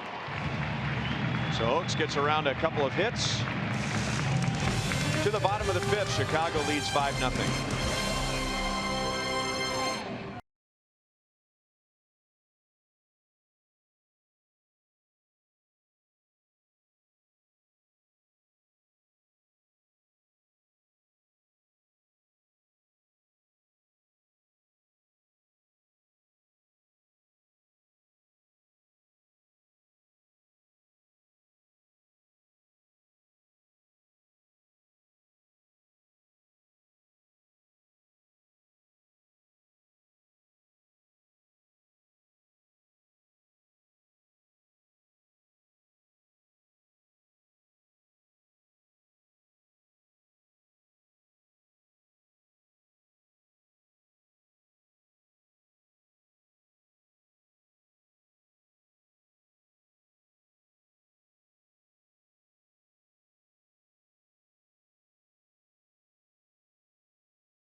Here's his Pizza Ranch pitching line. He's had a couple of good plays on defense.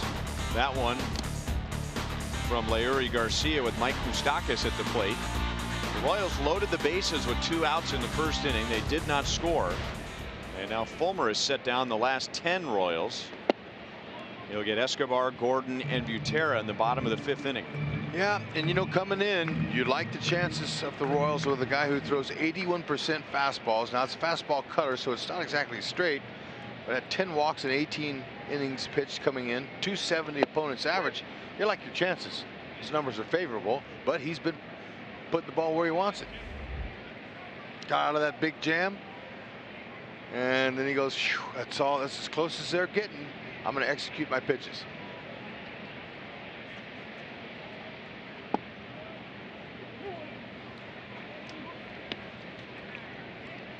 Escobar is 0 for 1 on a ground out to Sanchez at 3rd in the 2nd inning.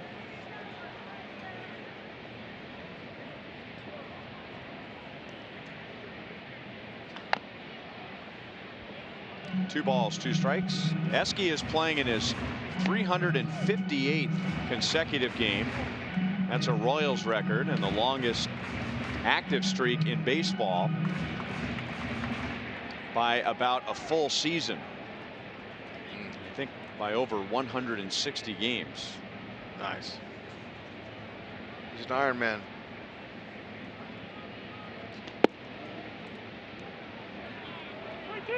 Three and two. Oh, Ned said he loves to play. He comes to the park every single day. What a nice thing. He knows he's in that lineup. And along with the physical toughness, you know he's mentally tough as well. Because we've seen him get hit by pitches and have some plays in the infield, and sliding into a base, and he walks again too. That's nice. That's Fulmer's 3rd. The Royals have 4 base runners, and 3 have been by way of a walk. Parents, sign up your kids for Slugger's Blue Crew to get your little ones geared up for baseball season. Membership includes a Blue Crew jersey, flat bill, snapback cap, drawstring bag, 2 compression sleeves, 2 home game ticket vouchers, and much, much more. Membership is just $30. Sign up now at royals.com/Blue Crew.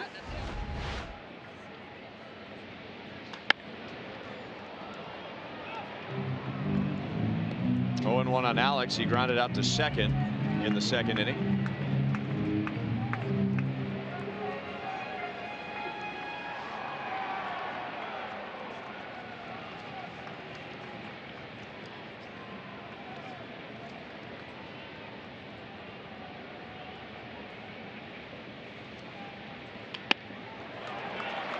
That's blooped into center field. Escobar will stop at 2nd.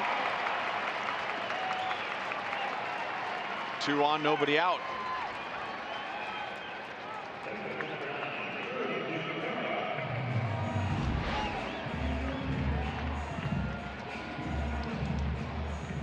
Bites it off. Little 88. Like a changeup, stayed in the middle. Or it could have been a cut fastball.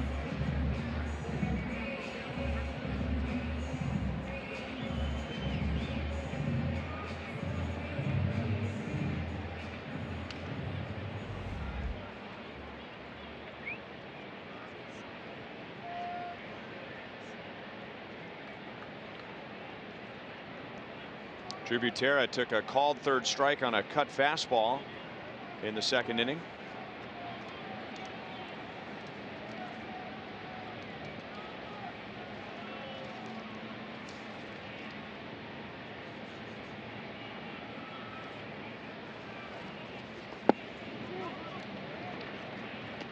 One and 0.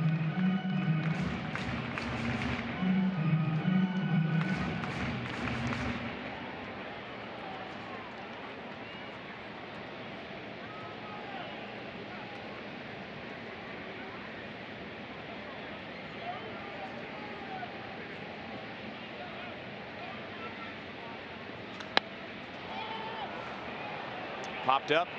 Moncada fights the sun. Infield fly rule is called, and Abreu brings it down for the out. Right now, Terry Bradshaw, Royals hitting coach, I think is more of a psychologist than he is a mechanic, in that he has to find a way to get the Royals to think when there are runners on and runners in scoring position like they do when they're getting the inning going, because they have the best batting average in the league with nobody on base. But when men are on, the mentality or the mindset is changing, and the Royals are either at the bottom or very near the bottom with runners on and runners in scoring position. Yep. It could be really frustrating. These guys are all big league hitters. Look at that, right to him. So another promising start. 2 on, nobody out. And Fulmer gets a pop-up and a 6-4-3 double play.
That was Wednesday night against Milwaukee.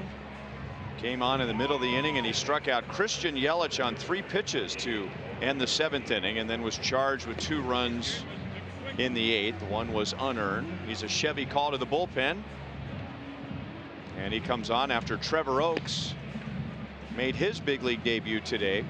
Oakes gave up 5 runs, 12 hits in his 5 innings. The White Sox big hit was a 3-run double from Yomer Sanchez in a 4-run 4th inning.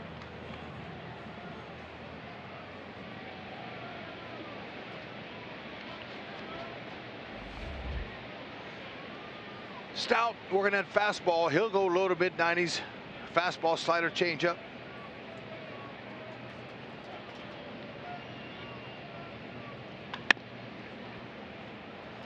One pitch and 1 out. Let's go to Joel. Well, Eric Stout, a chance to get back in there to show you how young this bullpen is. He said the other night he was getting some pointers and advice from guys like Tim Hill, who haven't been big leaguers for more than a month. But for Stout, friends and family from the Chicago area that were here for his debut the other day. Interesting connection. He graduated from high school in the Chicago area in 2011. So I had asked him if he knew Jacob Junis, who also graduated from high school in 2011 in Illinois, and he said we never knew each other, but one spring training in the minor leagues, he was talking about pitching at a tryout camp one summer after his senior year, and they realized that they were both at the same camp at the same time, would go on later to be teammates. The difference, Junis drafted straight out of high school. As for Stout, he went on to play for Butler, is a diehard Butler basketball fan. He's got a dogs for Butler Bulldogs on his glove, and so he is a diehard, still supporting his old school. But Eric Stout, in what really has turned into and hopefully will be a great 2014 draft. We saw Brandon Finnegan, Eric Skoglund is here, guys like Foster Griffin, Ryan O'Hearn, and in the 13th round, a left-hander by the name of Eric Stout. Good time to be a Butler basketball fan, I'll say.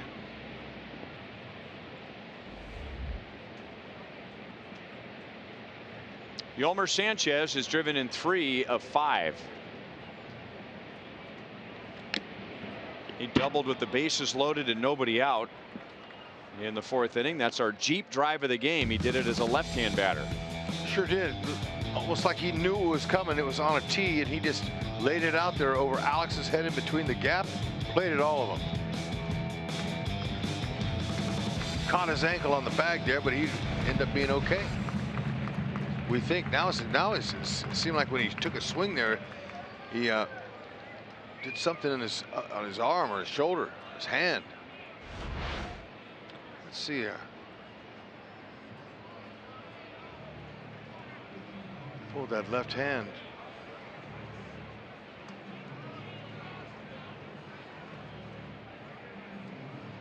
Huh. You should never know.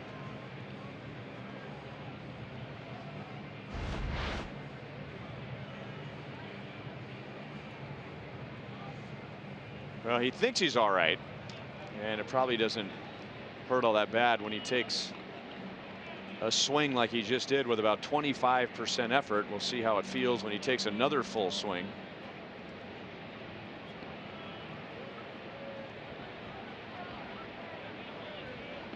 When that happens, I immediately think about that hamate bone. Yep. It's a little hook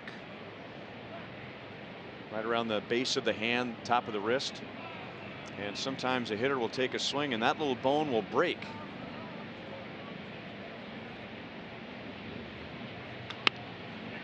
Moustakas backhands out at second. Merrifield to first is not quite in time.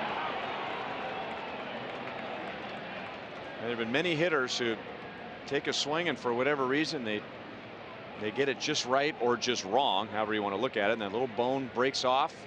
You have to go in there and remove it. You can play without the hamate bone, but you can't play with it broken. And you'll have to go in there and cut it out. Whitley going and getting it. Looks like he beat it. So you cut down the time when the ball's hit to the third baseman that you go across the bag at second and go to the ball, and it'll cut down time, but no chance to get Sanchez, who's way too speedy. So Abreu with a runner at first, 2 outs. And now our sprint trivia question. Jose Abreu ranks 4th in hits since 2014. Who is 5th, 6th, and 7th on the list? Okay. They want to get back in the win column, don't they? Well, let's go to work.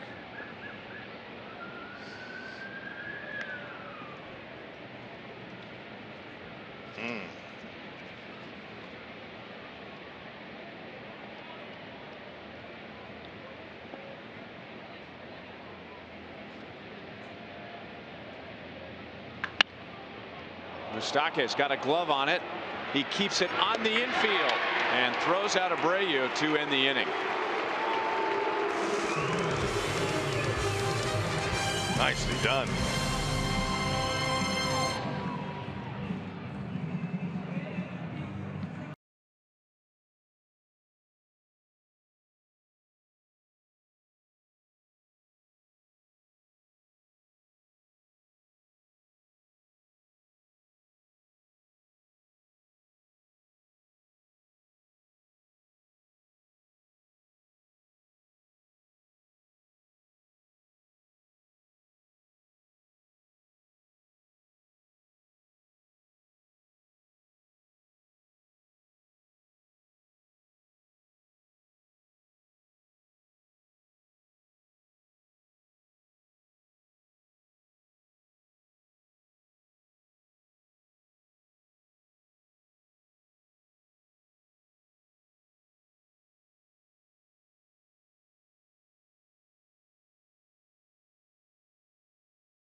where it is not only a Sonic Slam inning, but the Sonic Slam winner was here today. She is still Jada Bradley of Eugene, Missouri, and they're the two checks. The little one from Witt, and then the big $25,000 check from Abraham Almonte. Jada was a guest of ours. She was awesome on Price Chopper Royals Live. Really excited, really well spoken, and needless to say, guys, I know this might be a surprise. Her favorite Royal is Abraham Almonte. Her second favorite Royal is Whit Merrifield. She's going to use that money to pay off some loans. She's in school right now and in the veterinary world. So she was, needless to say, extremely excited on Sunday. She wasn't watching the game. Her mom called her to tell her that she had won the $300, so she was really excited. And then she got another call from her mom saying she won 25 grand, and her response, because she didn't believe it, was, "Shut up." Well, it has all worked out very well. She's got her check. Congratulations to Jada Bradley. She also mentioned, too, she wanted to know what charities that both Whit and Abraham contribute to, because she wants to use some of that money to make a contribution. Our contestant today is Larry West from Kansas City, Kansas. And if the Royals hit a home run out of the park in our Sonic Slam inning today, Larry wins $500. A grand slam out of the park, 25 grand from Sonic and the Royals. Yeah, like always, I was listening to the pregame show, and I saw them. They had her out there. They interviewed her, and she said after she told her mom to shut up, she said she cried for a long time after that. She couldn't believe it. That's the emotions a lot of people would have when you get that kind of cake for free. It's a beautiful thing. Thank you, Sonic.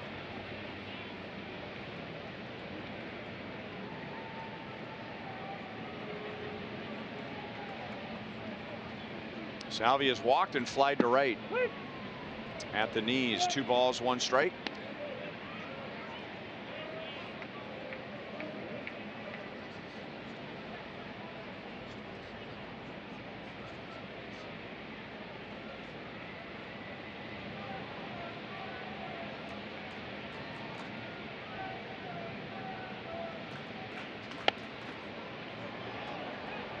Two and two. How you doing on our trivia question? I got a few names. Okay, I've got a bunch. Yeah, well, but we ready to start? Let's not. We can start discussing. I don't think we want to commit to anything. 3 strikes yet. goes fast. Right. And they're really scraping the barrel, trying to get in the win column on us. The trick is that Abreu was 4th. So you don't want to pick. You don't want to pick 1, 2, and 3. Salvi golfs it out to left field, and there are 2 down. So you want to think of the guys that were good but not great during that time. So this is not a guess. I'm just going to throw this out there as an example. I'm not going to use him because I think he had more. Mike Trout. Right. You said Mike Trout. Yeah. And I thought, well, he might be in the top 3. All right. If there's one, who's one that you think? I think Charlie Blackmon. That's a good guess. I like that. Is Charlie Blackmon one? Nope. Strike 1. Come on, Hud. All right. Sorry. Charlie Blackmon's in the top 3. My bad. So it is an incorrect guess, but it was a good guess because you had the right mindset as far as hits go. Okay, I have another one too, but I'm gonna let you go now to make it fair. We have thrown some names together. Okay. How about, just for a Royals connection, how about Eric Hosmer? Strike 2. All right.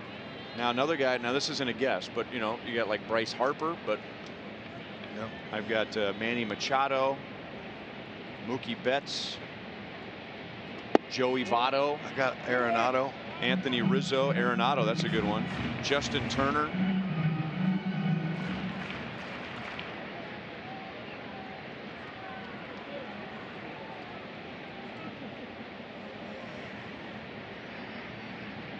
Duda has singled to left and struck out. 3-1. Is Hosmer even in the neighborhood? we're programmed to guess the best and the tops only, not the 4, 5, 6 guys. You did better than I did, because Blackman was in the top 3. Hosmer was 13th. It's all right. Into the sun. And Garcia uses his hand and his sunglasses to make the play. And now Carson Fulmer has set down 15 of the last 17 Royals.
He got out of the bases loaded and 2 outs. Very little trouble since.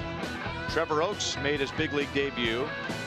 He went 5 innings. He gave up 12 hits. And 10 of those were singles, but he's on the hook for 5 runs. Eric Stout took over in the 6th inning. And now here in the 7th, he'll get Delmonico, Davidson, and Castillo.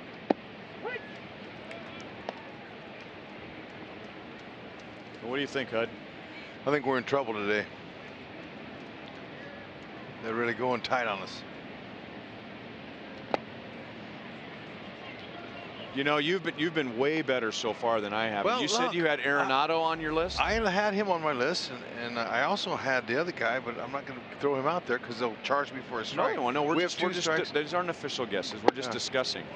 1 and 2 on Delmonico. He is 0 for 3. I like Colorado. They've been getting some hits. They got some good players there. I mean, but Arenado was another one I thought of. And I like somebody, one of them on Boston too. Some of those hitters on Boston. Mookie Betts. I think I like him. What about Freddie Freeman? Bogarts. Yeah, but Freddie missed some time. He had an injury. Yeah. He's been gone. He was gone last year a lot. 3 and 2 on Delmonico.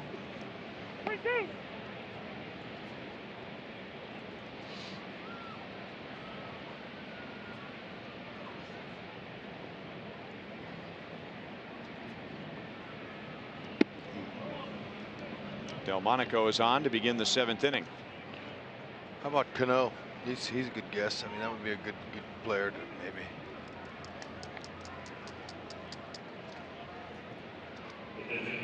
maybe. My instinct tells me to go with Arenado. Okay, because that's on your list, and you've been like I do have. You've had the Midas touch with trivia this year. I have been reading trivia books, by the way, baseball trivia books. Nolan Arenado. Strike 3, you're out. That's really not fair. They went. Nolan Arenado was 8th. Ooh. Davidson goes the other way. What new? No home runs today, but he has 3 hits. Delmonico will be held at 3rd. Davidson had 2 broken bat singles earlier today, and now he has a double. And the White Sox have 14 hits, and they have runners at second and third with nobody out. All right. That didn't help much. No, we didn't have one of those guys on our list. I knew there was another Rocky. I couldn't figure it out. Was LeMahieu. Nick Markakis. I don't think I ever would have gotten Nick Markakis. No, they were really trying to stump us today. But see, I wasn't going to go Altuve. I figured. There's Cano. He was a top 3. Yep. I knew somebody in Houston too. I had a feeling there was there, but I said the wrong. But that was wrong. No, it was wrong because it's 2 more.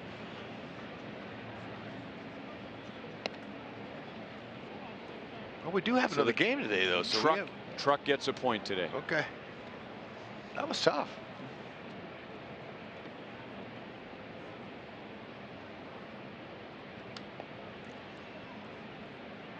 I think we should have a picture of the truck. If they're going to have pictures of us on there, they should have the truck, a picture of the guys inside there that are all cramped in that truck out in the back. And they have 10 guys in there that are all helping on the trivia question against just us 2. A lot of unfairness. Infield in.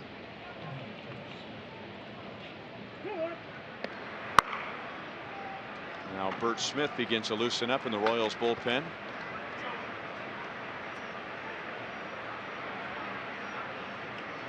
Castillo had a bad time against Trevor Oaks. Trevor struck him out twice, and he got him to ground into a double play.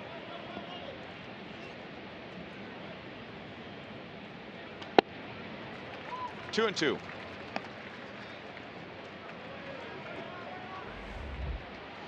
You know, when we saw Stout in his major league debut blow that hitter away the other day, 1, 2, 3, it was Yelich. I got so excited about that. Linda Ronstadt came to mind. I said, the old Blue Bayou, you know, and the Linda Ronstadt pitch. That's gone foul. So when I saw him, I congratulated him on his debut and striking out the guy. And I told him I got so excited. I said, by the way, have you ever heard of Linda Ronstadt? He said, no. I said, did you know that there was a song that she wrote and sang, Blue Bayou, is famous? 1977. No, I don't. But my uncle did, and he was singing it this morning. This was the day after his debut. He was singing it. So he had heard and he knew. And speaking of Linda, it's a little Blue Bayou right there. There you go. Let her fly. Look at that four-seamer. Get it up there. That ball was Bayou.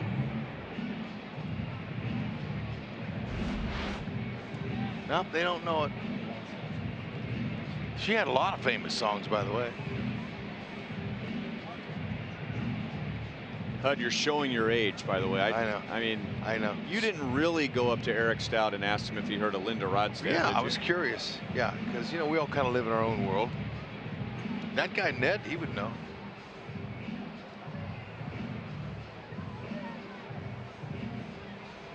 Left-hand hitting Daniel Palka was the scheduled White Sox hitter. But Joe McEwing is going to send Trace Thompson to the plate. And Ned has Bert Smith ready to go in the Royals bullpen.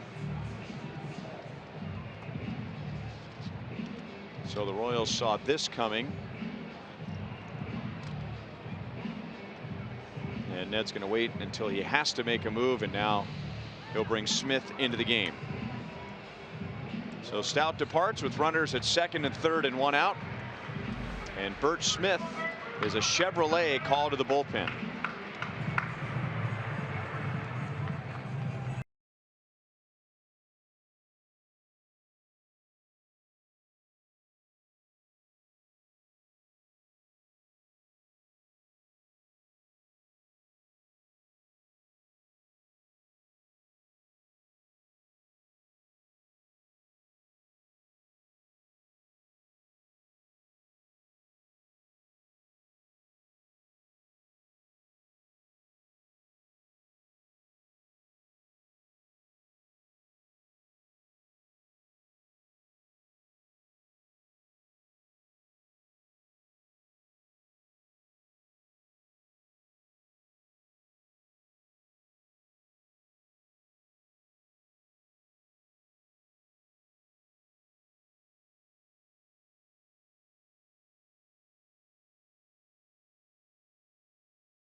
bobblehead presented by Chevy. Come out to the K on Saturday, May 5th, as the Royals host the Tigers at 3:15. The first 20,000 fans through the gate will take home everyone's favorite lion, Tigger, Tiger, Slugger. That wasn't on there, by the way. I ad-libbed a little. Well, apparently, Trace Thompson was not officially announced into the game. Daniel Palka will face Bert Smith and take a breaking ball high. Trace Thompson was in the on-deck area, and that's when Ned Yost came out and made the pitching change, but apparently he was not officially announced into the game. And the process is, a hitter comes out, the manager alerts the home plate umpire, points to the player and says his name, Thompson. The home plate umpire signals the public address announcer, and when the public address announcer says coming into the game, then they're officially announced into the game. Prior to that, Trace Thompson can come out and can go back in.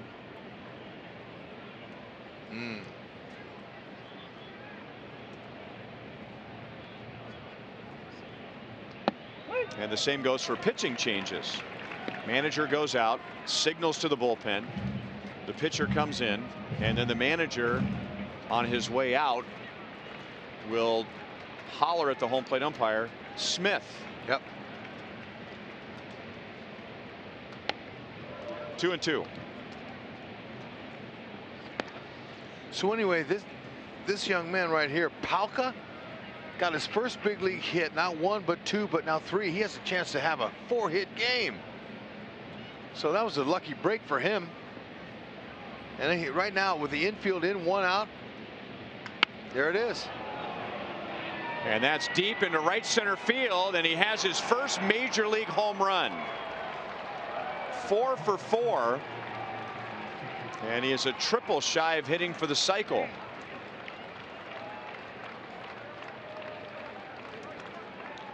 And that's everything to gain and nothing to lose right there. He was pulled off for a pinch hitter. He was sighing, exhaling, going, oh, man, I got my first hit and I got 3, I'll take it. And then he gets a hanging breaking ball, gets a chance to go, and hits his first big league homer on a hanger. Strong.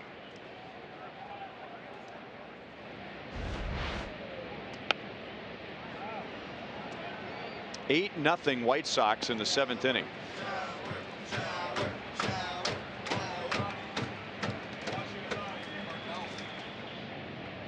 You know, that guy, he reminds me of a former White Sox, Dan Pasqua. Big, strong, burly, powerful. He showed it there. He mainly used all of his hands on that hanger.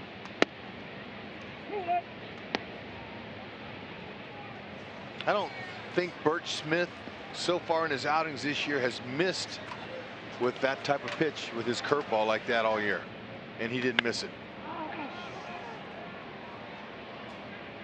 Soler, with the sun reflecting off the glasses, takes care of Tim Anderson. 2 down.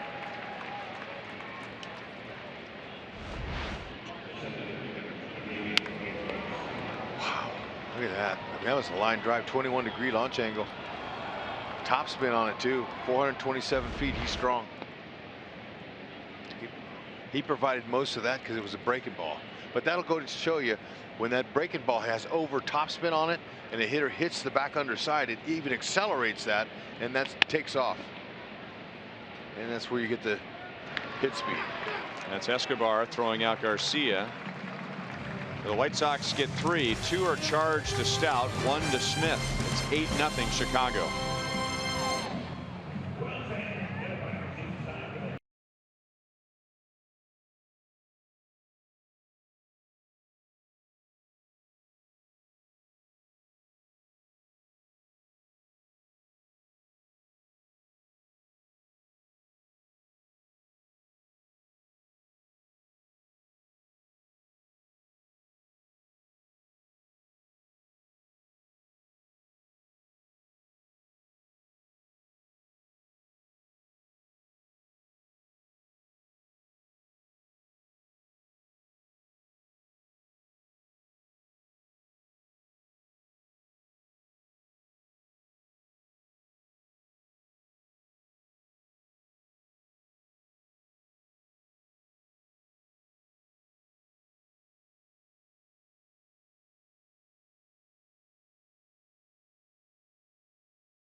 has gotten his first 4 big league hits today and his first big league home run. Jorge Soler will lead off the bottom of the 7th inning and take low for ball 1. If the Royals hit a triple in today's game, the Kansas City Honda dealers will make a $1,000 donation to the Kansas City Urban Youth Academy.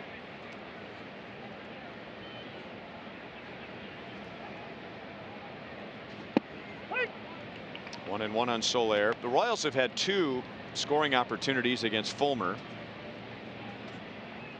They loaded the bases with 2 outs in the first inning, and Fulmer walked 2 of those runners, but he got John Jay to fly to the warning track in right field. And then Fulmer went on to retire 10 in a row. In the 5th inning, the Royals got a leadoff walk and then a single, 2 on, nobody out. Fulmer got out of that, and he has set down 15 of the last 17 Royals. Soler off the end of the bat. Look at the spin on that ball. Oh man, is he going good?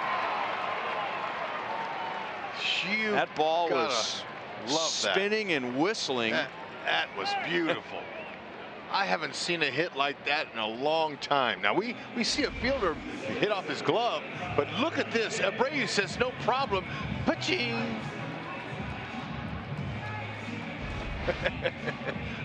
He missed that by 10 feet.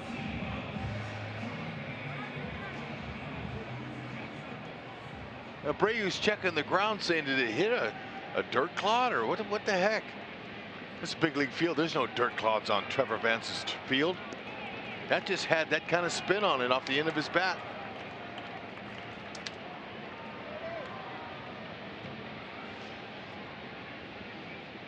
And now John Jay. That's lined up the left field line, foul.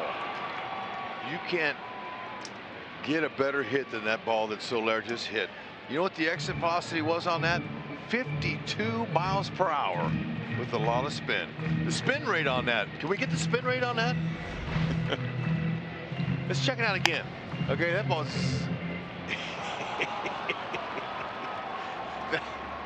that was pretty cool. It looked like a trick shot on a billiards table. It did. And Soler and Abreu, both from Cuba, having a laugh about that over at first base.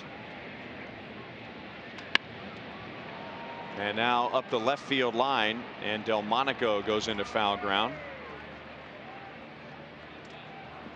Jay is 0 for 3. Remember, if you can't catch a game on TV, you can stream games live on your mobile device. Download the Fox Sports Go app, log in, and stream the Royals. It's presented by T-Mobile. And Royals fans, more than any other Major League fans, use the Fox Sports Go app. We were told in a meeting before the season began this year, talking about streaming the Royals and what that means and how often it's used in Major League Baseball, and Royals fans far and away stream their home team's games more than any other. Yeah, impressive. Nice to know.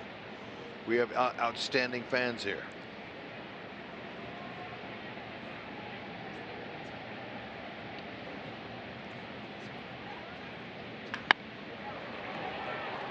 That's well hit into left center field. Garcia shading his eyes with his glove.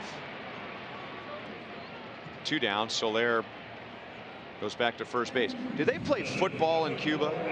American football? No. Because there are men of size coming over from that island. When you start thinking about those 2 guys, Yohan Moncada, Yasiel Puig. I mean, how about big men? How about the left fielder for the Mets? Yoenis Cespedes. And I asked Soler that the other day. If you were a football player, what position would you play? And he looked at Pedro Grifol that was standing right there, and Pedro interpreted a little bit, and he said tight end. Yeah. And I said, do they play football in Cuba? And he said no. Now rugby maybe. I don't know. he said tight end, and that's a good call. He would be a good tight end. Well, I don't know if Soler could play across the parking lot, but I bet Andy Reid would give him a tryout if he wanted one. I mean, he's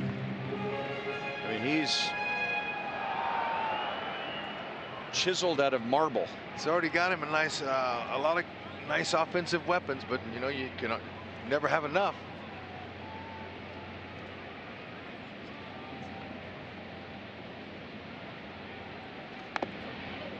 2-1 on Alex.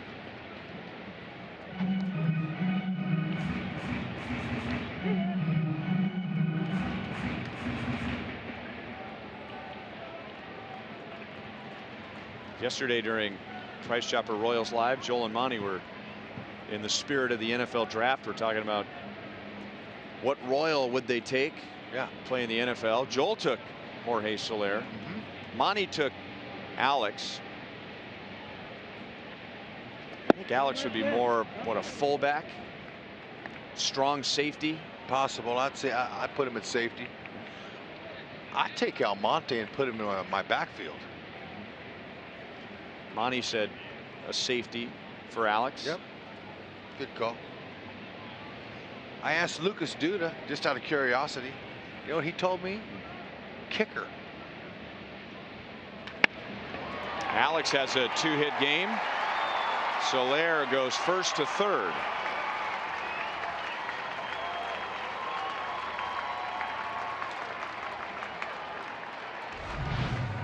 Good for Alex to find a hole finally on that side of the field. He's had some tough luck early, but this is right here. He just pounds it.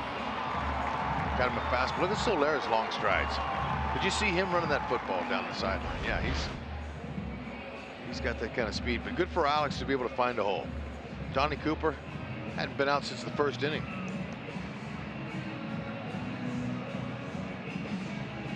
Fulmer has thrown a career high 103 pitches today. He has a career high 6 2/3 innings. He has a huge lead, and so I don't think Don Cooper is going out there talking pitch sequence and strategies, probably saying, hey, how do you feel? I mean, this is beyond what you normally go for us. How do you feel? Don't be a hero. Don't hurt yourself if you don't feel great. Yeah, I can hear him. Coop's an animated guy, New Yorker. He'll tell you exactly the way he feels.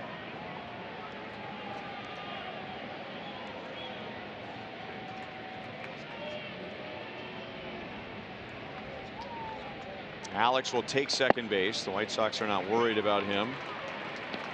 No stolen base. Defensive indifference.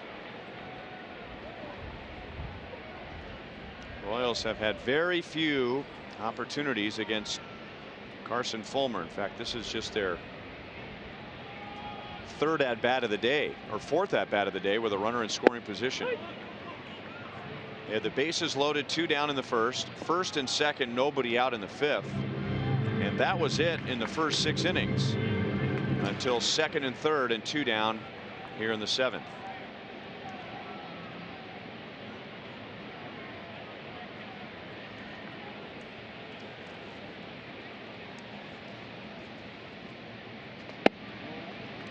Inside, 2-1 on Butera.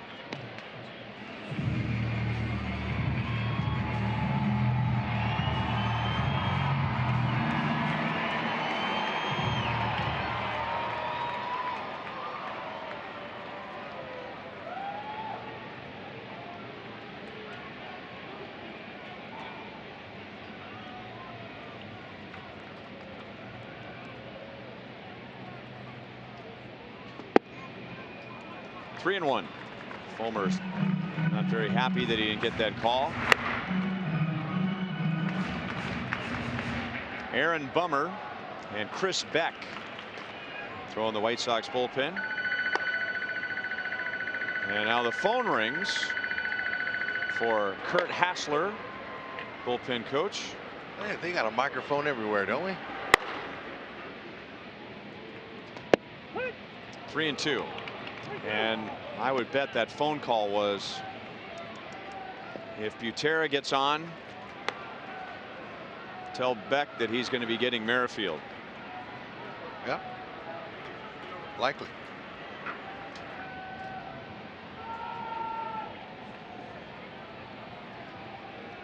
And then after Merrifield, Mike Moustakas. So you've got the lefty Bummer ready for him. Into right field, Palka is there to make the catch. So Fulmer goes a career high 7 scoreless innings. It is 8-0 Chicago.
Went out and he competed. He did exactly what the Royals asked him to do. Fill up the strike zone with strikes. He got hit around a little bit, but he didn't deviate, didn't walk guys. So you got to be impressed with the way he competed. We'll hear from Trevor and Ned Yost and much more coming up, plus a preview of Game 2. And guys, rumor has it the trivia question for Game 2: name the pitchers with the most amount of saves, 5th, 6th, 7th, and 8th from 2000 to 2007.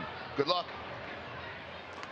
Well, I'll tell you right now, it's Armando Benitez, Bob Wickman, Troy Percival, and Jose Mesa. I mean, come on, Joel. Everybody knows that. Nicely done, partner. Stay hot.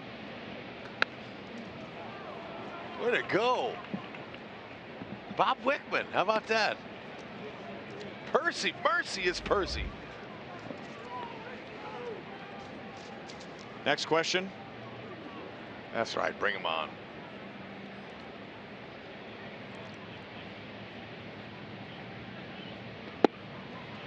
First full inning for Bert Smith. He came on with 2 on and 1 out in the 7th inning and gave up the 3-run home run to Palka. So 2 of those runs were charged to Stout. And he'll get the top of the White Sox order in the 8th inning. Moncada has 2 hits, an RBI, and a run scored. That's well hit to right field. Soler is there. 1 out in the 8th inning. The poet that didn't know it. I like that. Soler is there. You can watch every out-of-market regular season game live at home, in the office, or on the go with MLB.tv. Your subscription includes MLB At-Bat Premium, allowing you to watch live baseball on your favorite supported devices. Blackout and other restrictions apply. Visit MLB.tv for details. A strike on Sanchez. He has the biggest hit. He had a 3-run double for the White Sox in the 4th inning. And that's well hit to center field, driving John Jay back to the track.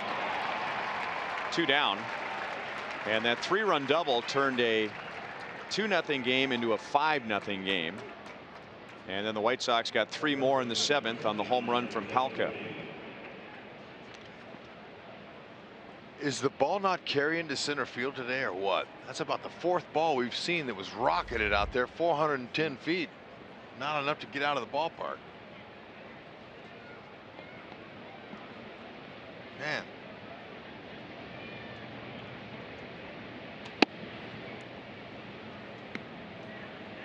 Well, anytime you lead 8-0, I think you have to be happy with your team's offensive output. And yet Abreu hasn't driven in a run. Davidson hasn't driven in a run. And Avisail Garcia is on the disabled list.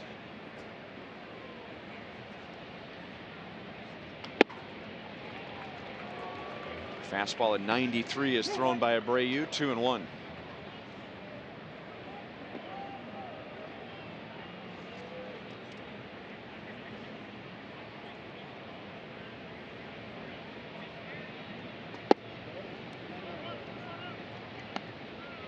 Three balls and 1 strike.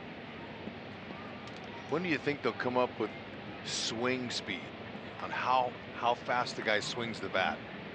That's next. Well, that's where the power comes from. I mean, we love to talk about how big and strong a guy is, but it's bat speed. I mean, that's why Jose Altuve and Dustin Pedroia can pile up impressive home run numbers. That's right. That would be interesting. Maybe they can work on that.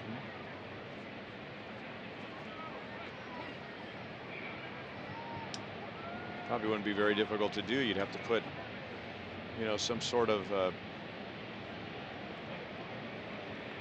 electrical tape on the, or some sort of tape on the end of the bat that has something that could be measured from the side and the velocity of the bat through the strike zone. They can measure bat speed. Yeah, I know. But you'd have to have a, you know, you have a device right by, usually it's by a batting tee. It's up on a stool across from the ball and the batting tee, and then the hitter has a piece of tape that the monitor picks up going through the zone. But to be able to pick it up in a stadium from a distance, I'll bet we'll see that in the near future. Yeah, I'm waiting for it. Smith has a scoreless top of the 8th inning. 8-0 Chicago.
It's a great day for that.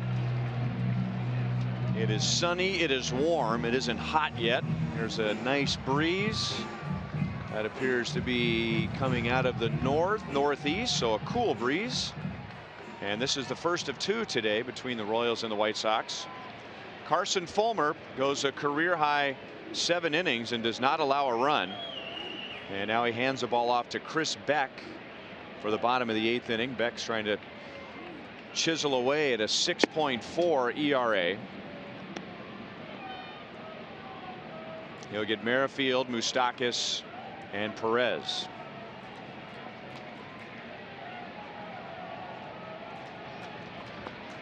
.6'3", 225. He's a big guy with a big, hard, heavy sinker. Sinker, slider, cutter, change, curve. He's got them all. He'll come right out and try to work the bottom half of the zone.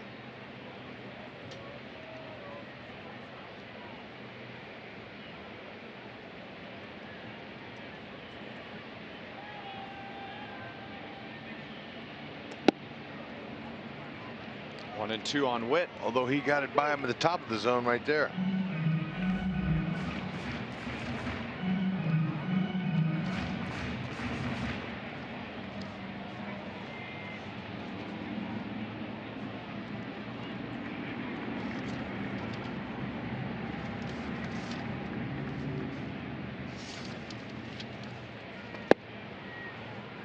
One down in the 8th inning.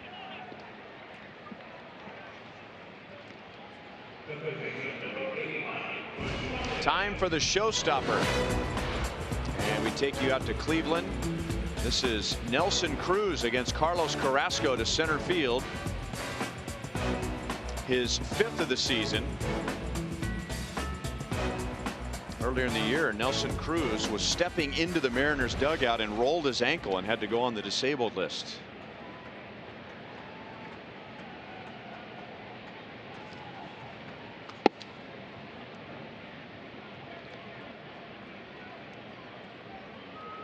That would be a frustrating injury. It's one thing if you hurt yourself on the so-called battlefield, right? Yep, but exactly. when you're stepping into the dugout, no, you get hurt. And baseball players seem to find a way to come up with the strangest injuries. It is 3-0 Seattle at Cleveland, and Seattle is 14-11. Cleveland is 14-10. They have a 4-game lead in our division over the Tigers.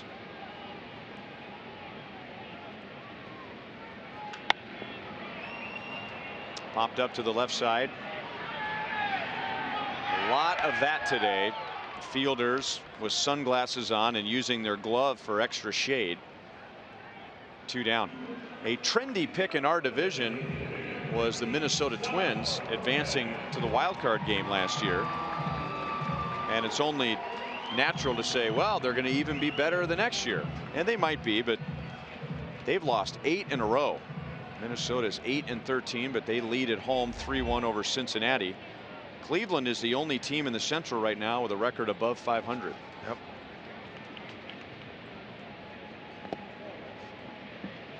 Ball one on Salvi. When they were dominating the Central in the early years of realignment, and they were great, don't get me wrong. The Indians were a very, very good team. But they had quite a few seasons where they were really the only good team in the division. I mean, they really weren't tested at all during the regular season, and then they had some trouble in the postseason those years. Yep. And they did get to a couple of World Series, 95 and 97, I believe, losing to the Braves and the Marlins. So will it be another year like that this year? We'll see. Yep. It's still early. A lot can happen. And Terry Francona's teams are like a slow moving train. You know, I mean, it takes them a while to get going, but once they get going, I mean, there's no stopping them. Last year, the Royals were a game behind them at the end of August. Or excuse me, in July.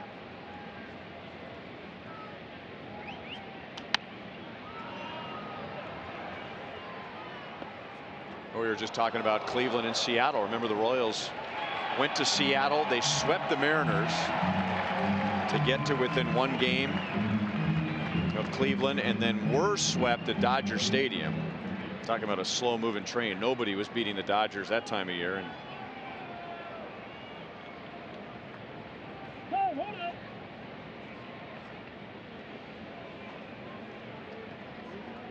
1-2 on Salvi.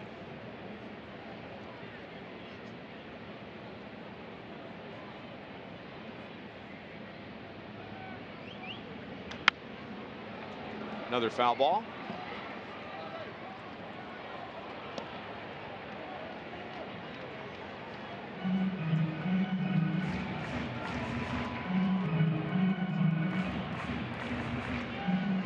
That guy tried to catch it with his hat.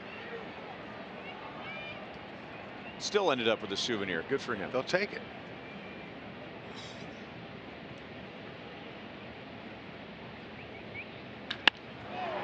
A shot to center field and a miss by Garcia.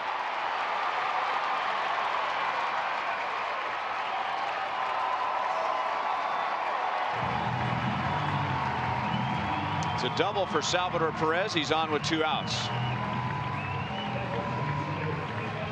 Ball was hit hard, and I know that the kind of afternoon Garcia's had has been spectacular in center. He's made some great plays.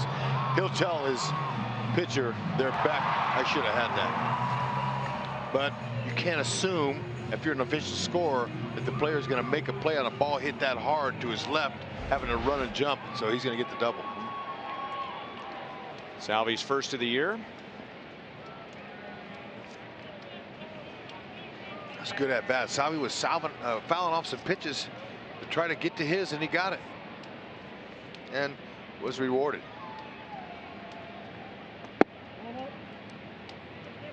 Fastball is high to Duda. He's 1 for 3 with a first inning single. Lucas has not driven in a run in his last 8 games. So this is adding up to a lost game for the Royals, down by 8 with 2 outs in the 8th inning. But an RBI here could relieve some of the pressure. Put an end to that long streak for Duda and get him ready for the second game of the doubleheader.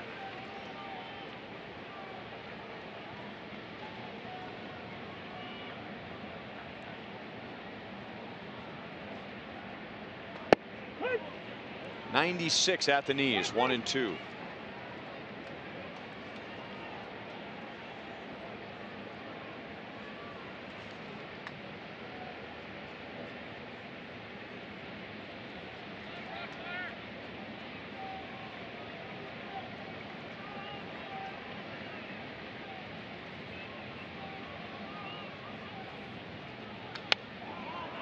That'll be out of play.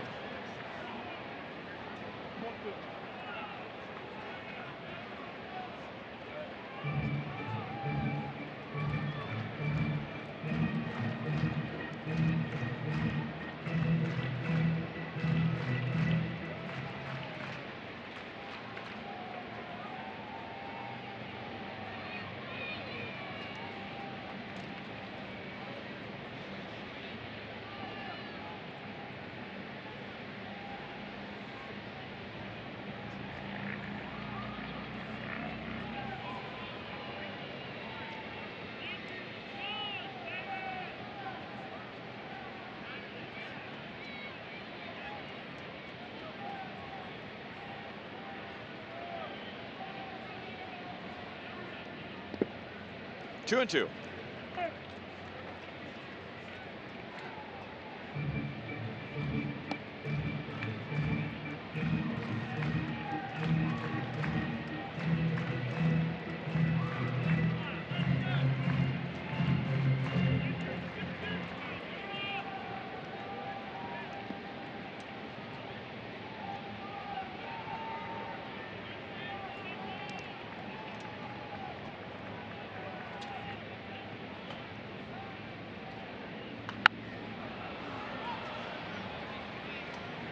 Still 2 balls, 2 strikes.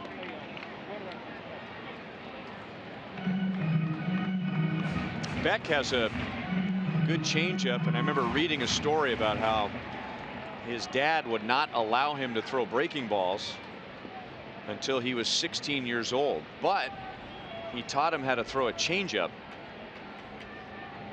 How many kids are focusing on that pitch before they're 16 years old? Hopefully not many. Yeah, but hopefully more. Keep them away from any More elbow injuries. And there it is. A changeup strikes out Duda. So Beck strikes out 2 in a scoreless bottom of the 8th inning.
White Sox are on their way to winning 5 in a row against the Royals this year.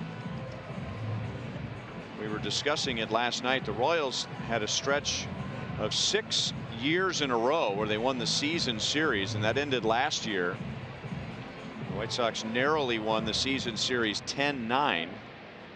Boy, they've been just laying it on the Royals this year, on their way to 5-0. 8 of their last 9 going back to last year, and really piling up the runs.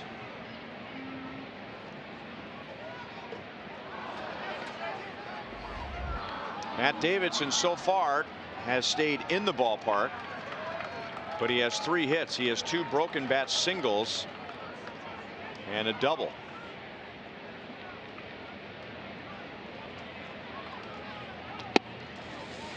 No balls and 2 strikes.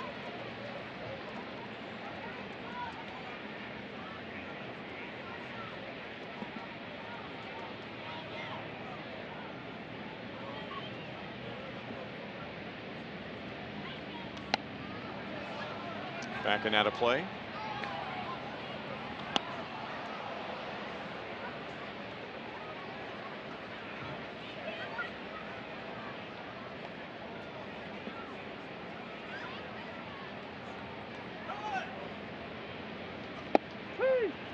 .96 over the inside corner. 1 down in the 9th inning.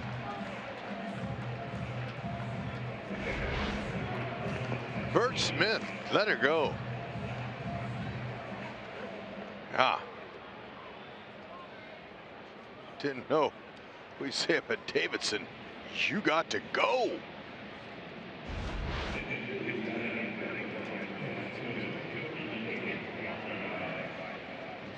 Omar Narvaez is going to bat for Wellington Castillo. I'd imagine he would start the 2nd game of the doubleheader, so Joe McEwing's going to get him an at bat.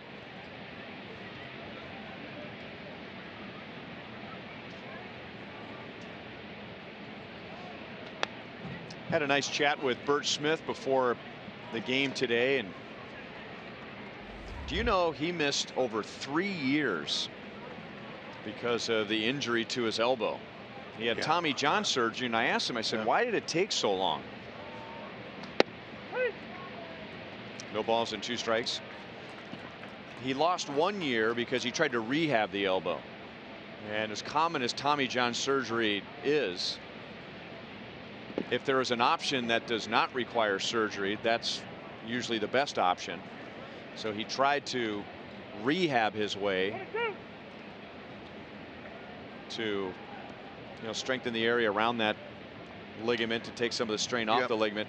It didn't work out. Okay. So he ended up having to have Tommy John surgery anyway. So that's 2 years. And now he has 2 strikeouts in this inning, 3 in a row going back to the 8th. And then he had a very rare injury the 3rd year. He was back pitching again, and he had a fracture of the bone tunnel. And I said, what in the world is a bone tunnel? I've never heard that before. Well, when they do Tommy John surgery, they drill holes in the bone, and then they thread the transplanted ligament through those holes. And a very rare case. Bert Smith said his surgeon said he'd only heard of it 4 times, and he was one of the 4. But the tunnel, the bone tunnel, fractured. And so that cost him another year. Wow. So he missed a lot of time because of one injured ligament. I knew he did, but I didn't know the details. Yep. Now, when they were drilling the hole, is that when it fractured or something? No, it was afterward. I mean, they drilled the holes, and then they transplant the ligament, and they kind of double up the ligament. Wow. So it's really stronger after the surgery than before the surgery. 1 and 2 on Palka. But yeah, the bone tunnel fractured. But during that time, he realized how much he loved baseball. He said, gosh, there were times I'd be watching games and saying, I wish I could just go out there and give up 10 runs. Yeah. He missed the game so badly. Good for him to work back. Moustakas out and into foul territory and makes a play. Daniel Palka had a heck of a day today with his first hit, his first home run, and he'll fall a triple shy of hitting for the cycle.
And the Royals have Soler, Jay, and Escobar trying to break up the combined shutout. Carson Fulmer went a career-high 7 today for the White Sox. Chris Beck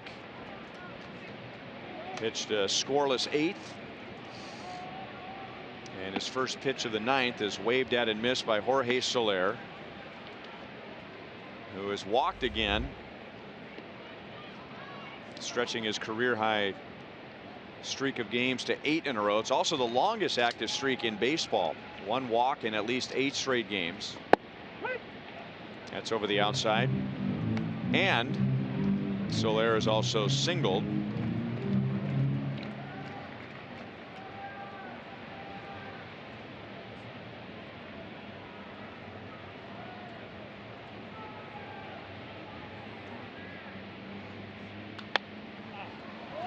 You know, the jury's out as to whether you can take an impatient hitter and make him patient, or is that just something that's developed at a young age? And Soler wasn't one of those late bloomers where he was an average sized kid and then he just had a growth spurt. He's always been a big kid, so he's used going back to his childhood of pitchers pitching around him. Garcia makes a play in center field. Helps when you're younger and you learn that. You know, like John Jay, who's stepping in now. He told me that he learned that when he first started competing in baseball. It can be learned later, but it's very difficult. Once you're a swinger, you're a swinger. It's tough to be able to develop that if that's your style, and a lot of that has to do with your personality. But look, and I think that, in my opinion, I always felt like pitches seen was a very misunderstood statistic, because the solution is not to go to the plate and look at pitches. Because if you go up there and say, okay, I'm going to go see 2 pitches. Well, what if you get 2 fastballs right down the middle? right. Now you're 0-2. That's Jay's first hit. He's on with 1 out. And, you know, typically the hitters who see the most pitches are getting pitched around, and they're looking for a pitch to hit hard, and they don't get a lot of pitches to hit hard because the pitchers are pitching them carefully. But I don't remember who it was. It was a rookie several years ago, and you know, someone had commented, well, the reason he's not hitting very well, he's not seeing enough pitches, and contrasting that to a really good hitter who sees a lot of pitches. And that's a hard thing to compare one hitter to the other in seeing pitches. Just my opinion. No, there's a lot of truth to that. But you know, you want to be aggressive and get the straightest, goodest, or the best pitch. That's not the, I use goodest. That's not a word. That's a bad word. But I knew what you meant. Thank you. But still, that's one of the best pitches you'll see. You talked about the first 2 pitches. There's Esky. He thought he was going to get him a cookie too. And then you miss, and here comes the breaking ball. You swing at it, it's way out of the zone. You go back, you're frustrated, and you're saying, you know what, I'm not doing that again. Yep. I'm going to swing early in the count.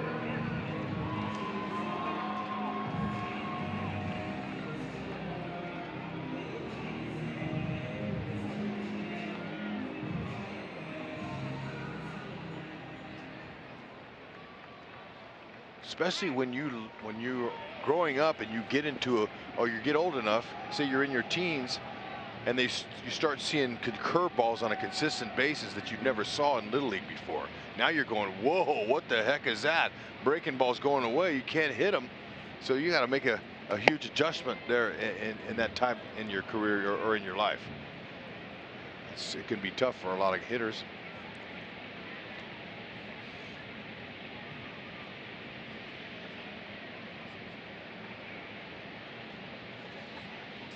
Maybe Alex can find a way to knock Jay home and break up the goose egg.